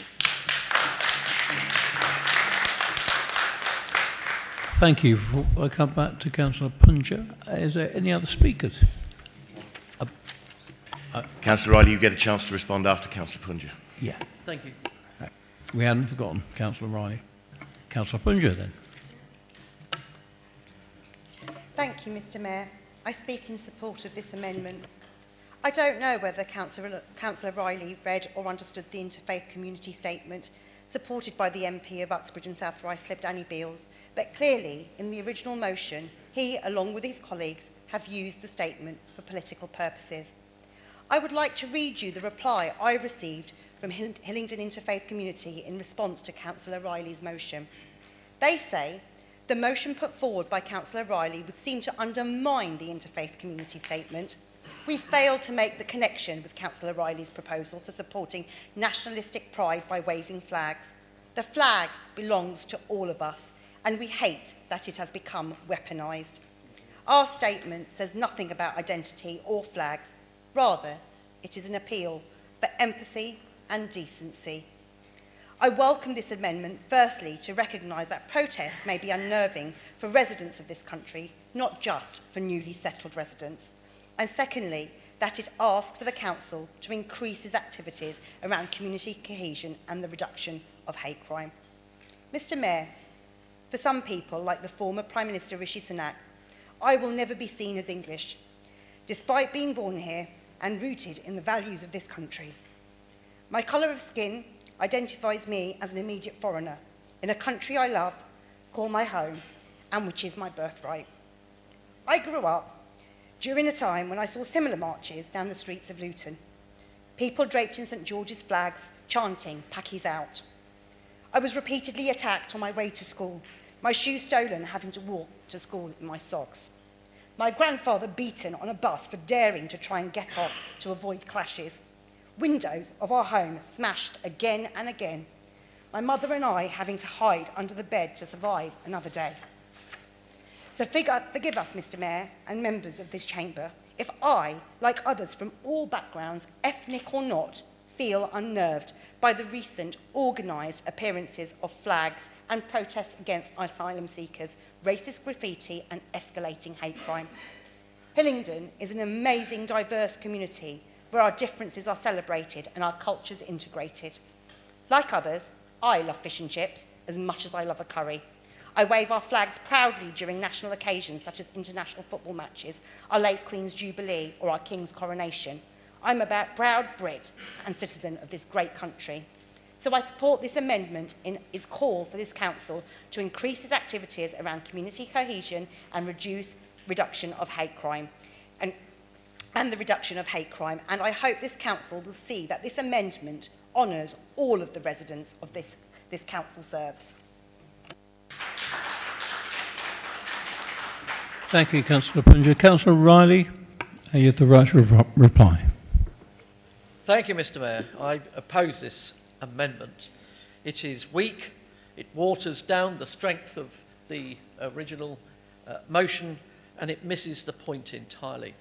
The point of the original motion is clear from the wording, and what the Labour amendment does is to cause us to end up with something which is a half-hearted statement instead of one that is confident and sends out a strong message. So I ask that everybody oppose this amendment and we move on to the original motion. Thank you. Thank you. Councillor Mathers, as a mover of the amendment, back to you. Thank you, Mr Mayor. Mr Mayor, the Conservatives have chose to reject an amendment I wrote to bring balance, responsibility and unity through a motion. Let me be clear, this was never about opposing national flags. It was about opposing the divisive language that surrounded them, the language that risked turning symbols of shared heritage into tools of exclusion. We have an opportunity tonight to reaffirm our commitment to civic pride and community cohesion, to reduce race crime. To say to every resident, no matter their background, that they belong here, that they are valued, that their concerns matter. Instead, the Conservatives have doubled down on a narrative that pits neighbour against neighbour, that frames legitimate concerns as unpatriotic and ignores the very real fear felt by many in this borough. They are also ignoring the voices of those who work hard every day to build bridges, like the Hillingdon Interfaith community, whose recent statement called for calm, compassion and cooperation. It should not be misused. Our amendment would have strengthened our partnership with them. Instead, they want to send a message that symbolism matters more than substance. Let me leave colleagues with a thought. Civic pride is not measured by how many flags we fly. It is measured by how we treat one another. It is measured by whether our streets feel safe. It is measured whether our communities feel heard. Civic pride is measured by whether leadership reflects the values of those flags that they are meant to represent. We may lose the vote tonight, but Hillingdon Labour will not stop speaking up for unity, for inclusion and for kindness of this borough, for a borough that we can all feel proud to call home. Please support this amendment. Thank you, Councillor Mathers. So we're now at the point where we come to the vote on the amendment. So may I ask those in favour of the amendment now please to show. Thank you. And those against? So the amendment is lost, and we now move to the original motion. And before I come to Councillor Tuckwell, any other speakers on the original motion, please? Councillor Ahmad Banana, please. Mr. Mayor, being proud of our national flag should never be controversial. The Union flag and the flag of St. George are powerful symbols of unity, resilience, and shared identity. They remind us of our shared history, the sacrifices of those who came before us, and the values that bind us as one nation. They fly above our schools, our hospitals, our courts, and our parliament. These flags do not belong to one political party, one ethnicity, or one faith. They are not the possession of a select few. They belong to all of us. That is what makes them powerful. That is what makes them British. As a British Muslim of Pakistani heritage, I feel this pride deeply. My faith and heritage are central to who I am, but so too is my Britishness. These are not competing loyalties. They enrich one another. Loving Britain does not mean forgetting where my family came from. Honoring my heritage does not make me less proud to be British. Britain's strength has always come from its diversity, from our ability to adopt, to evolve, and to welcome those who contribute. And Hillingdon is a shining example.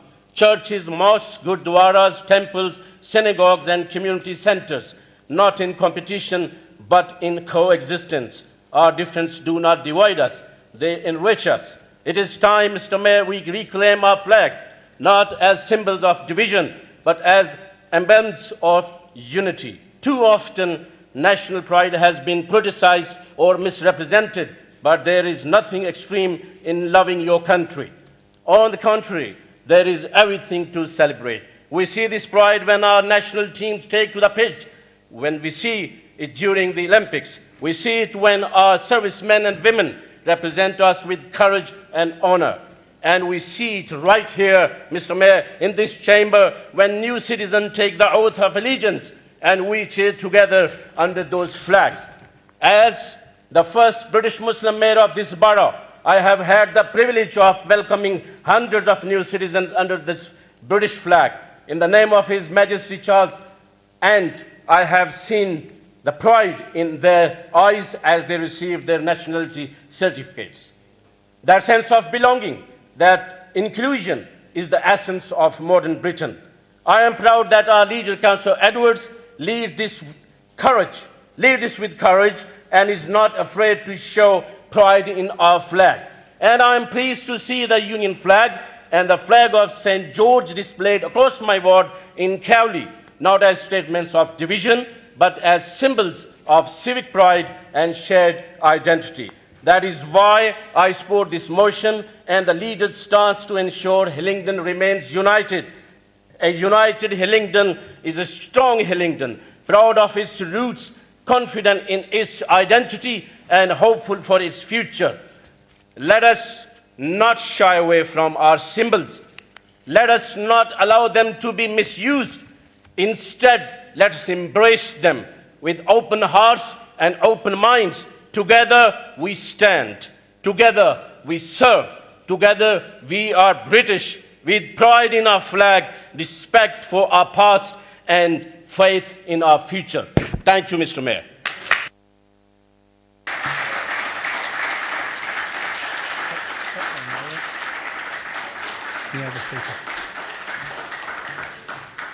Okay, any other speakers on the original motion before we come to Councillor Tuckwell, who seconded and reserves his right? Apparently not, so I'll call Councillor Tuckwell. Thank you, Mr. Mayor. I've got to follow that very passionate speech, so I'll give it my best. I welcome this motion, which reaffirms Hillingdon's proud tradition of promoting civic pride and celebrating our heritage. I also want to acknowledge the leader's recent statement on flying the Union flag and St George's Cross. These flags represent the history, freedoms and values of our country. They are not racist symbols. Their display is peaceful expression of pride in our nation and its values. Hillingdon residents see them as a source of identity and belonging.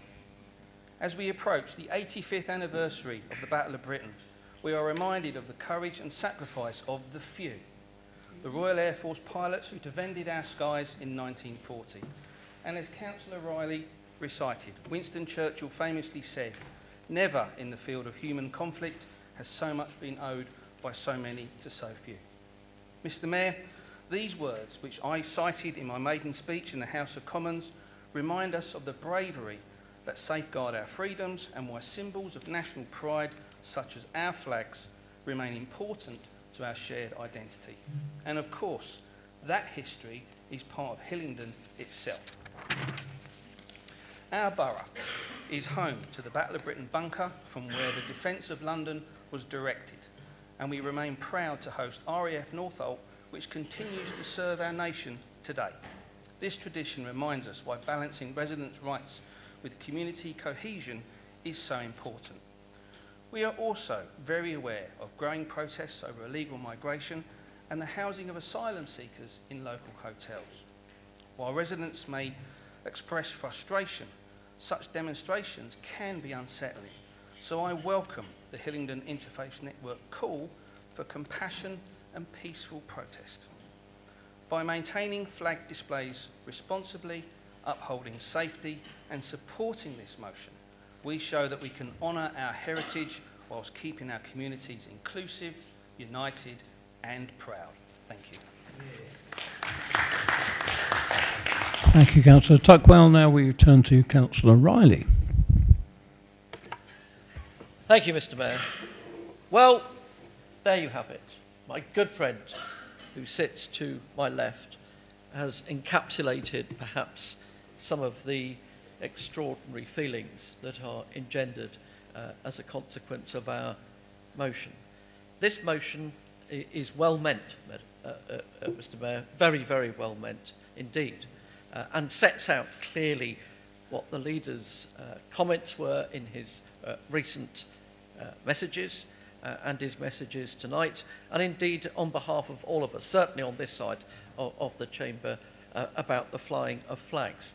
The important thing about this motion is that it does highlight the fact that our flags are for all, and we will not, as I said earlier, put up with our flags being denigrated by others. Nobody has any reason to be afraid of our flags because they do belong to us. That's the whole point of this motion. But it also says to good, ordinary, decent folk, if you want to fly our flag for the reasons that you are concerned about, then you can, and we will support you. So I ask everybody, and I note the time, to support this motion and to undertake to go forward with the sentiments that it exposes. Thank you.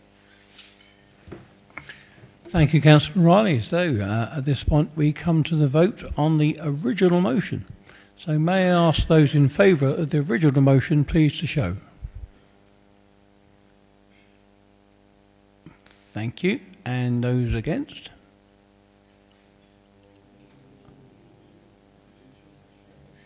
The motion is carried. Thank you. We will move on at that point. And we come now to the next motion, which is from Councillor Punger.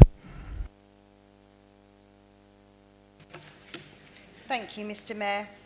I rise to move this motion of no confidence in the Leader of the Council, Councillor Ian Edwards, and his Cabinet Member for Finance and Transformation, Councillor Martin Goddard. Their years of financial mismanagement, discreet, secretive decisions and wasting away residents' hard-earned council tax have dragged Hillingdon into financial crisis. Tonight, our residents demand accountability, transparency and responsibility. Under their leadership, this council has lost control of its finances, not temporarily, but completely, and no improvement is expected until March 2028. Paragraph 41 of the Section 25 statement from Feb 25 stated The leader and the Finance and Transformation Cabinet member have assured that they will take the necessary in-year budget decisions to reduce overspends and increase income if needed to avoid an EFS situation. But no, since then, overspend, 18.3 million and rising, 3 chief finance officers and an application to government for EFS just to keep the lights on. 6 months into the 25-26 financial year, and the brutal truth is we do not have enough money to run this council. And we have no reserves to fall back on. Hillingdon, lowest reserves of any borough, bottom of the league. Only borough in London not to have submitted draft accounts for 24-25. Again, bottom of the league. Under control, never. With insufficient funds and insufficient savings, many would say, if it walks like a duck and quacks like a duck, then probably it's Donald. Here we have 2 lame ducks presiding over the monumental collapse of this borough's finances and already in Section 114 territory. The facts are clear. They don't know how much is in the accounts. Finances disclaimed for 22-23, 23-24 and most likely 24-25. External auditors have no confidence. They don't trust the numbers, and neither should we. The inability to prove opening and closing balances means you've lost control of the public's money. This is not bad luck. This is financial mismanagement on a historic scale. Internal auditors give no assurance over the finances. Their response, refuse external scrutiny, spend 1.7 million on consultants for financial improvements, hope a Labour government will save them. And when asked how this EFS loan will be paid back, no answer. Assets? No clue what they are. Excuses are plenty, blaming send children, asylum seekers and those in temporary accommodation, but not themselves. The crack started long ago, back in 2013-14, when the council welcomed refugees but failed to plan, plan and plan. So they are borrowing from our future to pay for yesterday's mistakes. This borrowing for basic operations, not investment. It's like taking out a mortgage to pay for your weekly shop. Reckless, short-sighted and utterly unsustainable. Recovery for Hillingdon won't be because of Edwards and Goddard. It'll be because a Labour government had to step in with more funding and more support. Compare that to an era of Boris Johnson, nil return. And Steve Tuckwell, nothing. Mr Mayor, local government finances is under pressure everywhere. Austerity took care of that. And while other councils are innovating, this leadership is improvising. Others are collaborating, they are covering up. And while others are planning for the future, this administration is borrowing from it.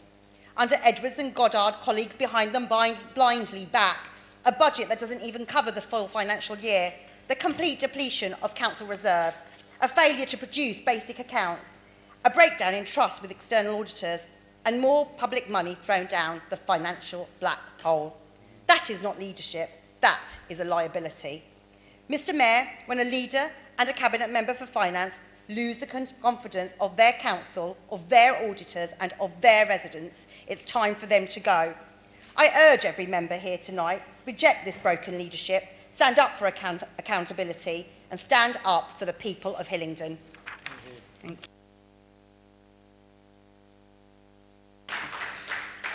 Just be courteous to refer to councillors as councillor. Perhaps I'll suggest that as something to think about, but we'll move on.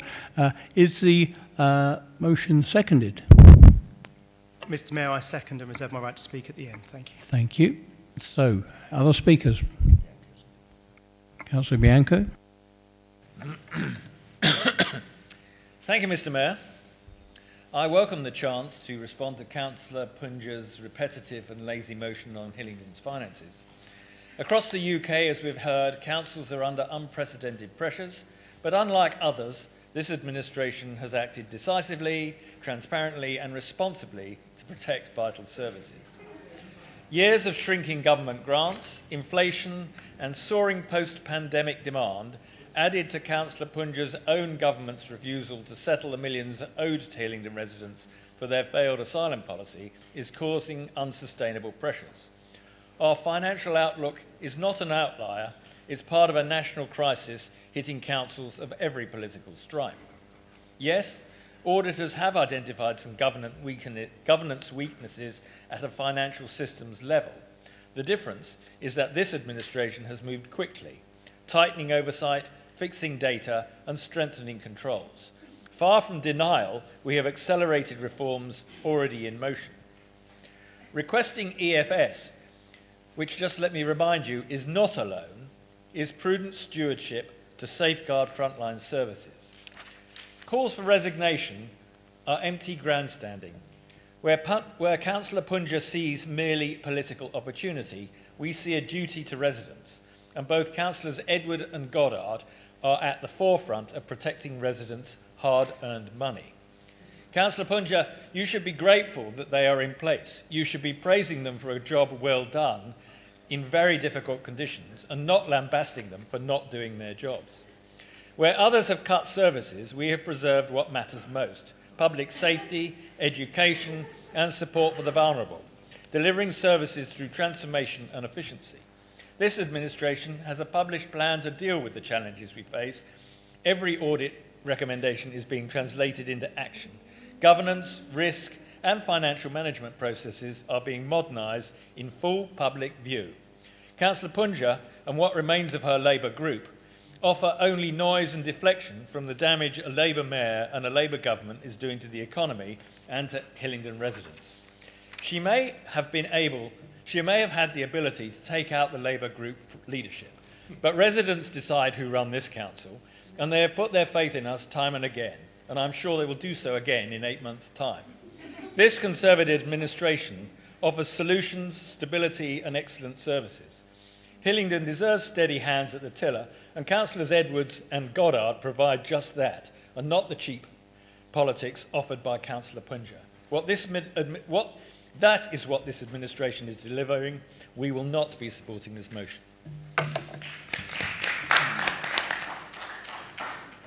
Thank you. Councillor Curling. Thank you, Mr. Mayor. The Hayes Independent Group will not be supporting this motion tonight.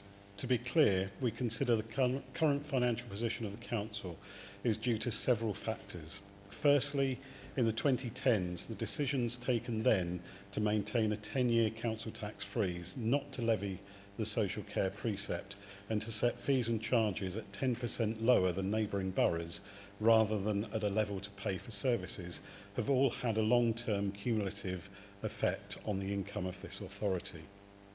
The 14 years of Conservative government resulted in savage cuts to local government funding, which not only cut to the bone, but cut into the bone. And now we have a Labour government that is also causing serious challenges by the rise in national insurance and not sufficiently funding local councils for the responsibilities that they now have. In the opinion of the Hayes Independent Group, this motion has been brought to Council not to help resolve the financial position of the Council and therefore help our residents, but it has been brought to promote the political credentials of the new Labour Group leadership. But it is done so in such a way that it has made it into a personal attack on both the leader of the Council and the Cabinet Member for Finance. We will therefore be abstaining on this motion because whilst we have very little confidence in this administration, we certainly do not have any confidence in the leadership of the Labour Group or this awful Labour government. Thank you, Mr. Mayor. Thank you, Councillor Curling. Councillor Gill, please. Thank you, Mr. Mayor. As a business and economics teacher, I thought of speaking a language the Conservatives claim to understand: business. But looking at Hillingdon's accounts, it's clear they've prepared worse than a student who's just realised their exam is tomorrow morning. Let's start with the basics. Let's call it Revenue Streams 101. Local authorities have 3 of them. Number 1, council tax and business rates.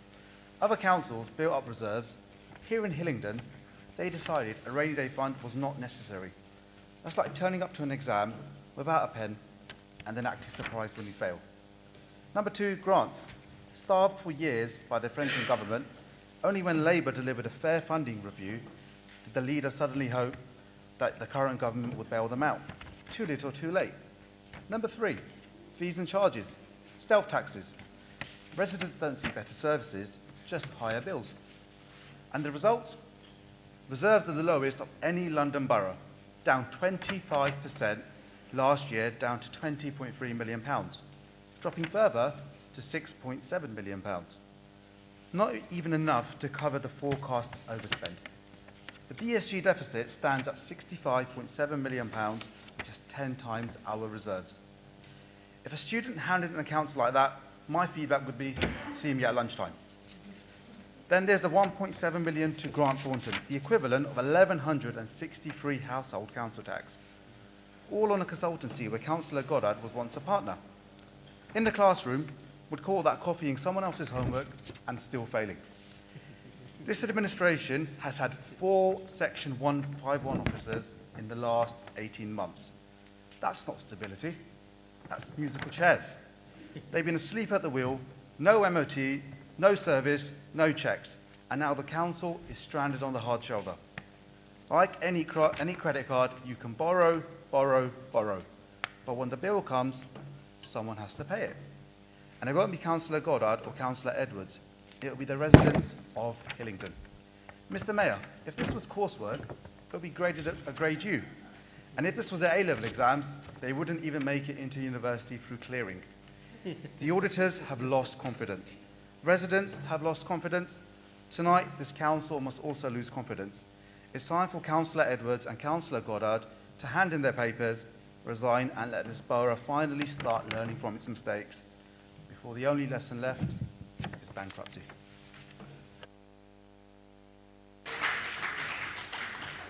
Thank you. Councillor Corr, please. Thank you, Mr. Mayor. Finance reports can be boring, and I'm told it's good if they're boring, but not the one submitted by Council's independent auditors, Ernst & Young. On every page, there are headlines highlighting this Council's critical financial state. Evidence of incompetence, weakness, failure to take necessary urgent action, failure to even know what funds are in its piggy bank, year on year on year. Still not dramatic enough? Unsurprisingly, they don't find anything surprising in their report because they have closed their eyes to wish away their collective financial ineptitude. If it was job well done, would Ernst & Young have served Section 24 notice? Their comments are damning and must be taken seriously. The 7 recommendations must be addressed urgently. Let me list a few quotes from the report to shine a light on the dark reality of financial mess. 1. Council needs to urgently establish a clear understanding of its current financial position, including the extent to which that position has diverged from the assumptions underpinning the 25-26 budget, which may require immediate action to prevent further depletion of reserves. Yes, that's the budget all Tory councillors voted for. Number 2, the council does not have proper arrangements in place to manage risks to its financial resilience, no proper arrangements to ensure it took properly informed decisions, this being due to poor financial data. Number 3, the continued deterioration of the council's financial standing is of significant concern. The council is rapidly consuming its already depleted reserves. Number 4, the level of savings required during 25-26 at 38.4 million are highly significant in comparison to the available reserves of the council, now at mere 6.7 million, namely 5 times more than the reserves at the start of 25-26 financial year. The financial position of the council is now critical, and it is our view that the council is not compliant with its legal obligation to set a balanced budget. In our view, the inability of the council's internal auditor to offer any assurance over the internal control environment during 24-25 is exceptional. The council itself has identified that there are significant doubts over the budget it has set for 25-26. Yes, the one which all Conservative councillors voted for. So there you have it. There is no confidence in this council's ability to manage its finances. It has massaged the figures for far too long, and Hillingdon residents will be paying for this council's financial incompetence for years to come. I support the motion. Thank you. Councillor Manns. Mr. Mayor, this motion is about accountability. The facts are clear and they come not from Labour but from the Council's own reports and from our independent auditors. We know that accounting errors stretch back to 2013-2014, only uncovered in the recent balance sheet review.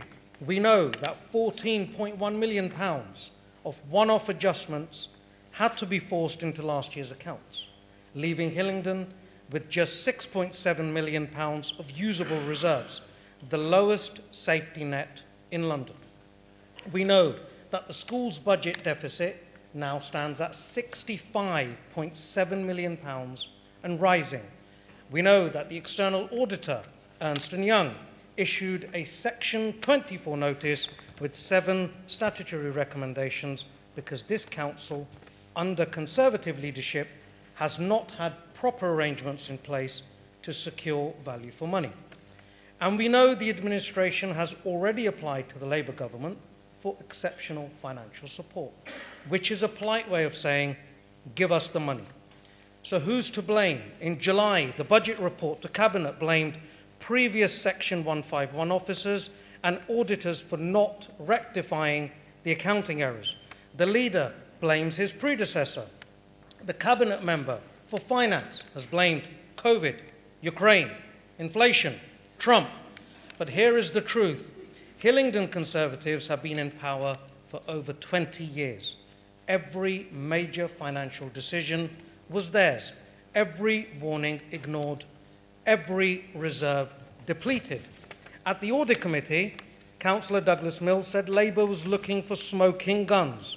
Well, Mr. Mayor, we are not hunting for smoking guns. The Conservatives have handed us a fully loaded arsenal, an arsenal of failure, all for it paid for by Hillingdon residents. The auditors have spoken, the accounts are damning, the reserves are gone, services now face cuts. When your house is on fire, you do not leave the people holding the matches in charge of the fire extinguisher.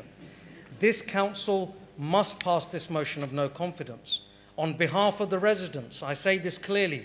The leader, Councillor Ian Edwards, and the Cabinet Member for Finance, Councillor Martin Goddard, must resign tonight. Hillingdon deserves way better. Thank you. Councillor Sweeting. Thank you, Mr. Mayor. As Councillor Higgins said at the recent Audit Committee meeting, our finances are out everywhere, and so they are. Take the dedicated schools deficit, which has now risen to 65 million. No, sorry, stop press. Schools Forum now reports that the cumulative deficit may be some 89 million by March 2028. So how have we got into this financial mess? Well, at the heart is a political decision made by the previous leader and carried on by this, that the deficit is not our problem, Gov, but the government's. This mantra continued until the deficit became so high that the council had to enter into the safety valve agreement, where both government and council finance part of the deficit, but with strict rules attached. This Conservative council gave a great sigh. The problem has gone away. But it hasn't. It's due to 2 things. Firstly, the council was not reducing the annual huge overspend quickly enough. And secondly, it wanted to use capital, not reserves, not allowed.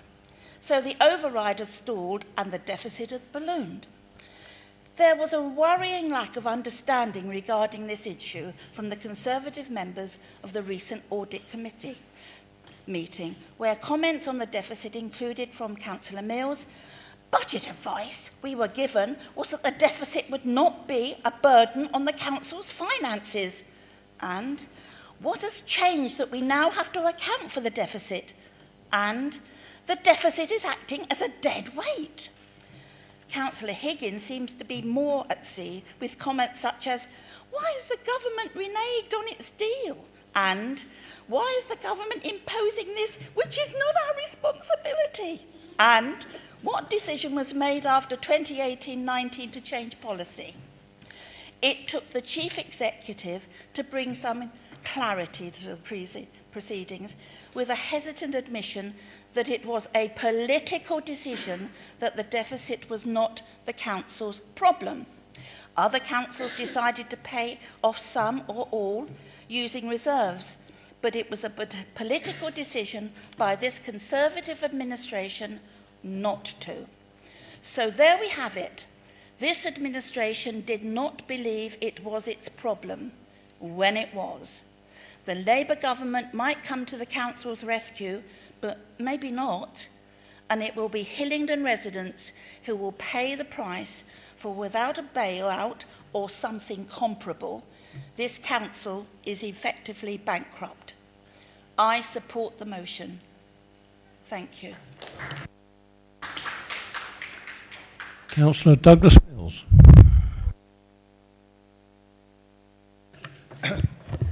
Mr. Mayor, I don't think the Labour group have been listening very well tonight to the answers that Councillor Goddard gave, mainly to their questions, because if they had listened to those answers, they would have heard quite clearly the circumstances that have led up to where we are and why the situation has arisen in terms of Section 24.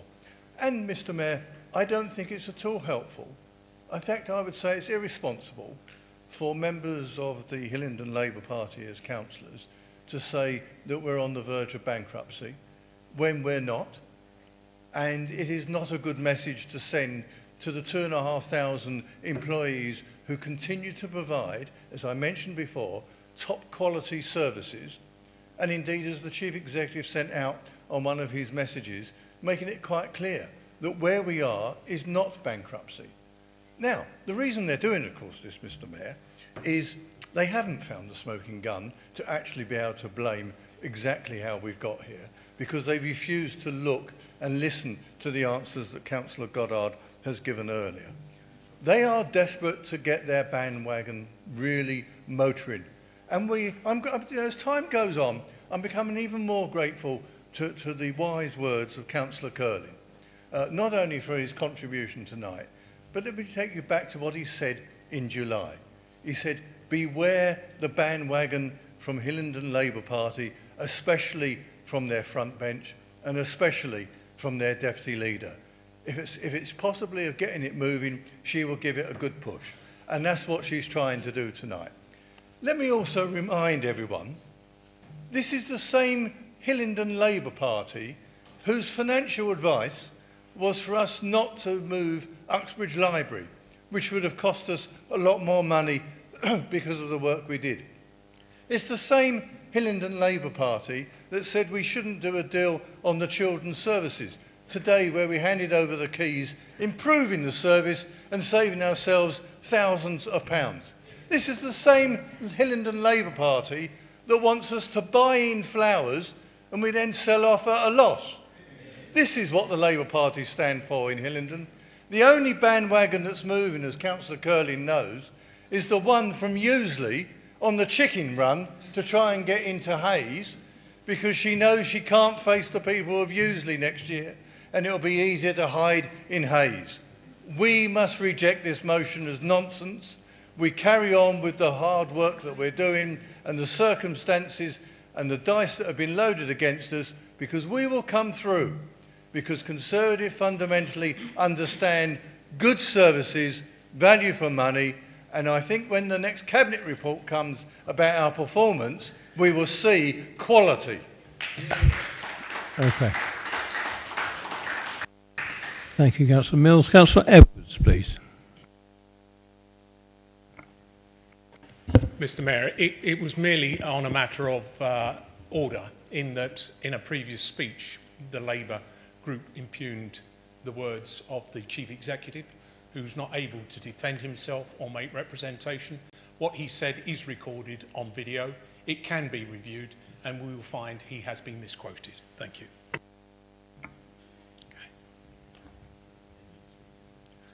So, again, any other speakers before we come to Councillor Mathers? Doesn't look like it. Councillor Mathers. Thank you, Mr. Mayor. I second this motion as the Council has a deep-rooted weakness in its leadership, processes and systems. The finance team, as said, has had 4 Section 151 officers in 18 months and is heavily reliant on interims or consultants. Morale is low, communication is poor, and there's a worrying blame culture as they have scapegoated by the officers scapegoated by the administration. The leader of the council, Councillor Ian Edwards, and the cabinet member Martin Goddard have continuously failed. Councillor Martin Goddard, apologies, have continuously failed our borough. They knew the financial crisis was coming long before the Section 24 report exposed it. They've lost control of Hillingdon's finances with accounting errors dating back to 2013. I mentioned this previously in a recommendation to change and strengthen things to change that. They refused. Now external auditors have forced them, kicking and screaming, to beg the Labour government for help. But we warned them and they dismissed it, Mr Mayor. In November 2023, we proposed a motion to lobby government, a Conservative government at the time, for more funding. Councillor Edwards scoffed at Hillingdon Labour, saying that our response, I quote, only response is to beg for more funding, and they had it under control. But here we are. The reality is, Mr Mayor, is they needed that funding, they needed to lobby. Councillor Edwards and Councillor Goddard know the enormous amounts of multi-billion-pound balanced budget sheet movements do one thing. They mask huge overspends and pretend that all is well. This is disastrous. It creates overspends, a budget built on sand, and a Conservative group behind them who blindly follow their cabinet. I wonder, Mr Mayor, how much have they told their backbenchers? Because it seems the whole group has got a false confidence in the finances of this council, as illustrated and boasted by Councillor Doug Mills himself. And previously he said, the difference between Hillingdon Conservatives and Hillingdon Labour on sound financial management is we actually believe in and we're able to deliver week in and week out. Well, if that was the case, why are we begging for an in-year bailout? They are the only group in London, the only council in London to have published their accounts, not even in draft, not have published yet, even in draft their accounts. And tonight the mess has been laid bare. And Mr Mayor, I'm sure secretly that Councillor Doug Mills knows the truth, and he's desperate to support this motion. Doing so will allow Hillingdon residents not to have to pay the price for the poor leadership, and I second this motion for no confidence.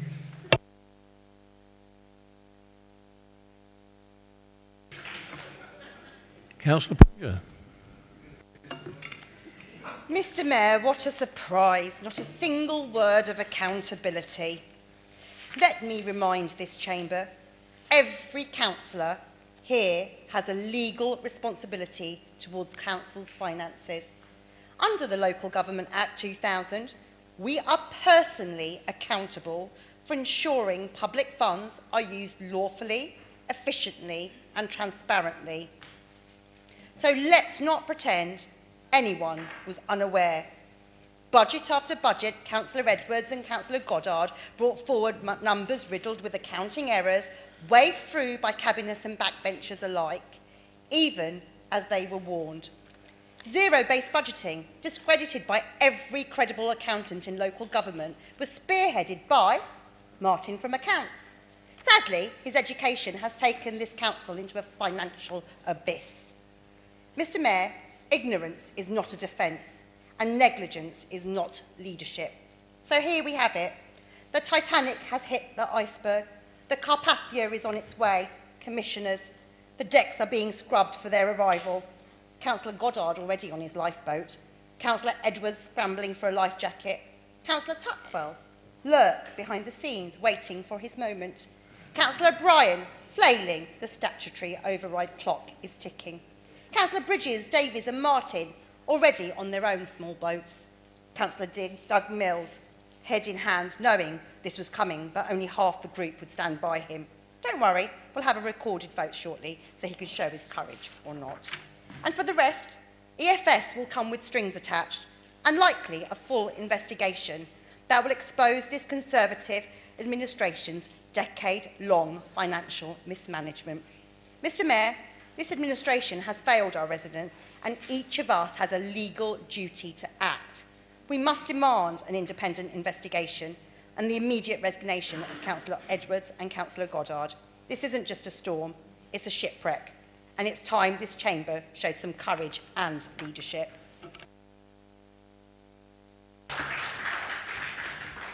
Right. Well, we now come to the said vote. How many of you are standing for this? We've got the numbers. I'll hand you over to Lloyd. Thank you, Mr. Mayor. A recorded vote has been called for and supported by the requisite number of members, so I will be asking each member in turn if you are voting for motion 9.2 from Councillor Punja, as set out on page 10 of the order paper, against or abstaining. Councillor Abbey. Councillor Ahmad Walana. Against the motion. Councillor Banerjee. Councillor Bassett. Abstaining. Councillor Batt. Councillor Bianco. Councillor Bridges. Councillor Burles. Councillor Curling. Councillor Davies. Councillor Dennis. Councillor Dott. Councillor Edwards. Councillor Gardner. Councillor Gaelic. Councillor Garg. Councillor Gill. Councillor Goddard. Councillor Gohill. Councillor Hagger. Councillor Islam. Councillor Judge. Councillor Kaur. Councillor Lavery. Councillor Makwana. Councillor Mand. Councillor Martin. Councillor Mathers. Councillor Douglas Mills. Councillor Richard Mills. Councillor Nelson West. Councillor O'Brien. Councillor Palmer. Councillor Punja. Councillor Riley. Councillor Sansapuri. Councillor Singh. Councillor Sullivan. Councillor Sweeting. Councillor Tuckwell. Madam Deputy Mayor. Mr. Mayor. Against. Mr. Mayor, that motion is lost by 23 votes to 14 with 3 abstentions.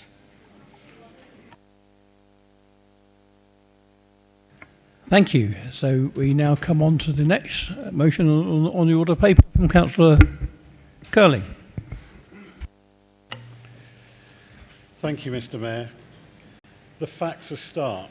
Research consistently shows that adult gaming centres and betting shops are not evenly distributed across our towns and cities. Instead, they're concentrated disproportionately in our most deprived areas. Hayes Town is a perfect example. Already it has more than its fair share of such establishments, and yet we now learn that yet another gaming centre is set to open in the old Barclays Bank building. These businesses do not arrive by accident. They are deliberately targeted at areas where people are more financially vulnerable. They exploit individuals who may already be struggling to make ends meet, and they do so in a way that damages not just individual lives, but whole families and entire communities. At the same time, our high streets are undergoing dramatic change. With the growth in online shopping and the shift away from traditional retail, empty shops are appearing at a worrying rate. That leaves us exposed. Without stronger protections, there's a real risk that gaming centres and betting shops could dominate what remains of our local town centres. We want Hayes Town, and indeed all our local centres, to be vibrant, diverse, welcoming places for residents, families and small businesses. We do not want them lined with neon signs for fixed odds betting terminals and slot machines. Mr. Mayor, members will know that local councils currently have very limited powers in this area. Too often, when residents raise concerns, we are forced to tell them that our hands are tied, that planning laws and gaming regulations simply do not give us the tools to say no. And it's not just us saying this. More than 40 councils representing communities up and down the country from all political persuasions are already working together to demand change. They're calling for urgent gaming reform so that high streets are not hollowed out and dominated by these establishments. This motion is simple. It calls on the Cabinet to consider joining the coalition of councils to add our voice and add the voice of our residents to this growing movement. Because change will only come if we stand together and make the case for stronger protections. This is not about moralising, nor is it about denying adults the freedom to spend their money as they choose. It's about fairness, about protection about protecting the most vulnerable, and about ensuring our high streets remain places of community life rather than places of exploitation. By supporting this motion, we send a clear message that Hayes, and indeed Hillingdon as a whole, has done its bit and more, and it's time for the government to step up and reform regulations and give local councils the powers we need to protect our communities. Mr. Mayor, I so move. Thank you, Councillor Curling. Is that seconded? I second and reserve my right. We moved and seconded. And Councillor Davis. Thank you, Mr. Mayor. I'm pleased to rise in support of Councillor Curling's motion this evening. I welcome this motion from the Hayes Independent Party. In my own ward of Charville, residents are already living with this very problem this motion seeks to address. At Kings Hill Shopping Parade, there are 2 betting shops operating on the same small stretch. For what should be a community shopping parade serving families with everyday needs, this is simply disproportionate. It limits choices, changes the character of the area, and reduces the diversity of the shops local people want to see. As Conservatives, we believe in supporting thriving high streets, encouraging enterprise, and giving people pride in their communities. But when gambling outlets cluster in this way, they undermine those very aims. Instead of variety and opportunity, we end up with repetition and decline, driving out the local businesses we should be supporting. To be clear, this is not about banning gambling. Adults who choose to place a bet responsibly should always have that freedom. But when betting shops and gaming centres are allowed to congregate in one area, particularly in communities already facing challenges, is becoming unfair and damaging. It undermines regeneration, strips high streets of balance, and too often preys on the most vulnerable people in our community. The problem is that councils like ours simply don't have the powers to say enough is enough, even when local people can see that the area is already oversaturated and the current regulations tie our hands. That is why action is needed.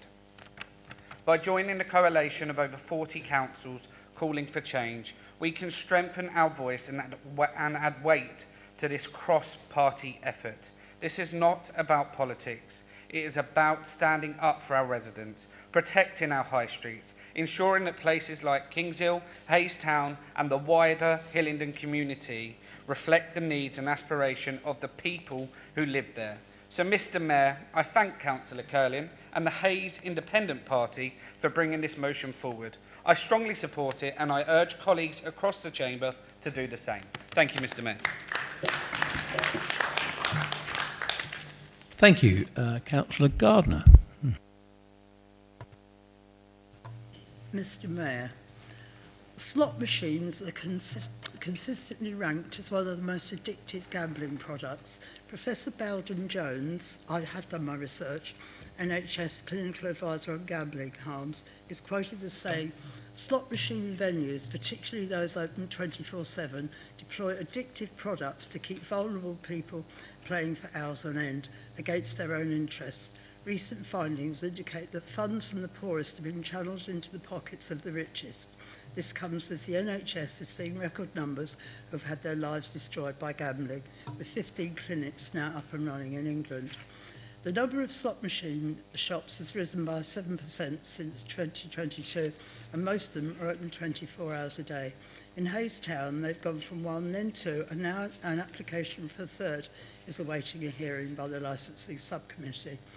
As a long-standing member of the Licensing Committee, I know that the Gaming Act is loaded in favour of granting applications. Any concerns that councillors on the committee may have about crime and antisocial behaviour or the adverse effects on children and young people are easily cast aside by the lawyers who represent the applicants. There can't be any problems we haven't opened yet, they keep saying.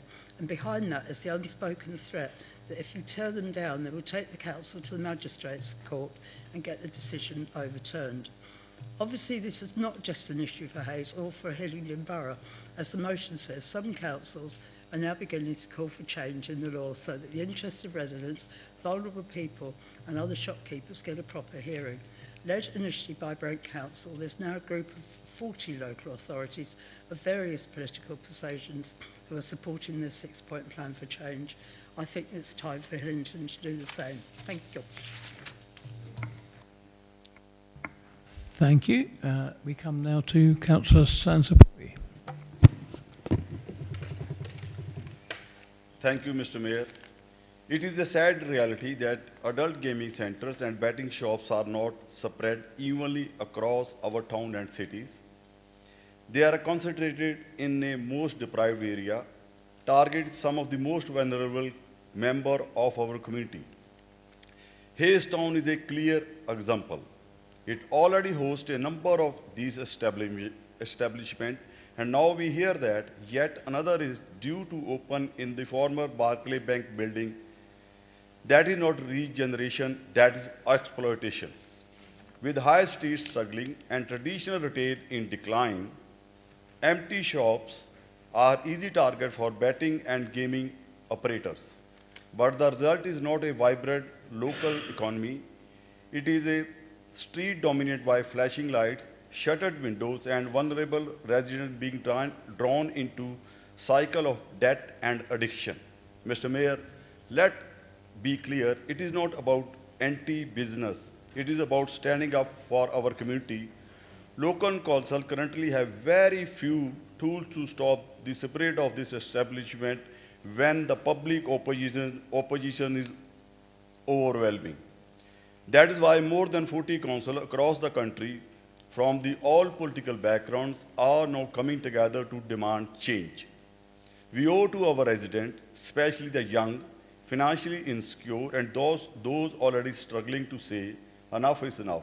Let's join the coalition, let's call for reform, and let's ensure the High Street reflect needs and hope of our community, not just the interest of gambling industry. Mr. Mayor, I support this motion and urge all members to support this motion as well. Thank you, Mr. Mayor. Thank you. Coming now to Councillor Lavery. Thank you, Mr. Mayor, and thank you to Councillor Curling for bringing this motion, which I'm happy to support. The challenges of our high streets are well known, and they are in a difficult place with changing shopping habits. That does not mean that some high streets, and Councillor Curling has very eloquently put it, as has Councillor Davis, should become centres for gaming centres, slot machines and betting shops alone. The Licensing Act gives the Licensing Subcommittee very little power to regulate, because if you pass the technical tests, you can have a licence. The fact there are too many, or the cumulative effect, is something we currently can't control. And that clearly is not in the best interests of the residents of Hillingdon. In terms of planning policy, our planning policies seek to maintain retail uses within the key areas of our high streets, but again, we have limited control over the other types of uses that then operate. And I know the current review of the local plan will see if we can make some small changes which may assist us in denying those applications. But of course that will only apply to new, and obviously that process has got to be completed. The coalition that has come together originally started by Brent, and I note there is a GLA roundtable coming up on this subject, has cross-party support, and I am happy on behalf of the administration to say that we will be willing to join in that, and I hope that all members of this chamber will be able to vote for that. Thank you, Mr. Mayor. Thank you. Any other speakers? Okay. Councillor Bassett, you seconded and reserve your right. I reserve my right. In that case, Councillor Curling. Thank you, Mr. Mayor. In the interest of time, I have nothing further to say, apart from it is nice to get to the end of a rather turbulent council meeting with some unity. Mr Mayor, at this point I should inform members that we've reached 10:30. At this point, a number of things can happen. The Mayor would invite a member to move a motion that we continue beyond 10:30 and to specify what business should be dealt with and in what manner, in what order. And as far as I'm aware, we've got a vote on this motion and Councillor Gaelick's motion. If no such motion is moved, then that business will fall. Or you could move Councillor Gaelick's motion to the next meeting. So we need to invite a member to Councillor Richard Mills. Thank you, Mr Mayor. Yeah, in interest of time, propose that we move to the vote on 9.1 and 9.3 be deferred to the next full council meeting. Very well. That needs seconding. That needs seconding, please. Mr Mayor, I second that motion. Okay. Show of hands. And is that agreed? Agreed. Okay, so then the vote Okay. on Councillor So we now return to the vote on Councillor Cunning's motion. Those in favour? That's unanimous. That's unanimous and carried. Thank you very much. And with that, that concludes the meeting. Thank you.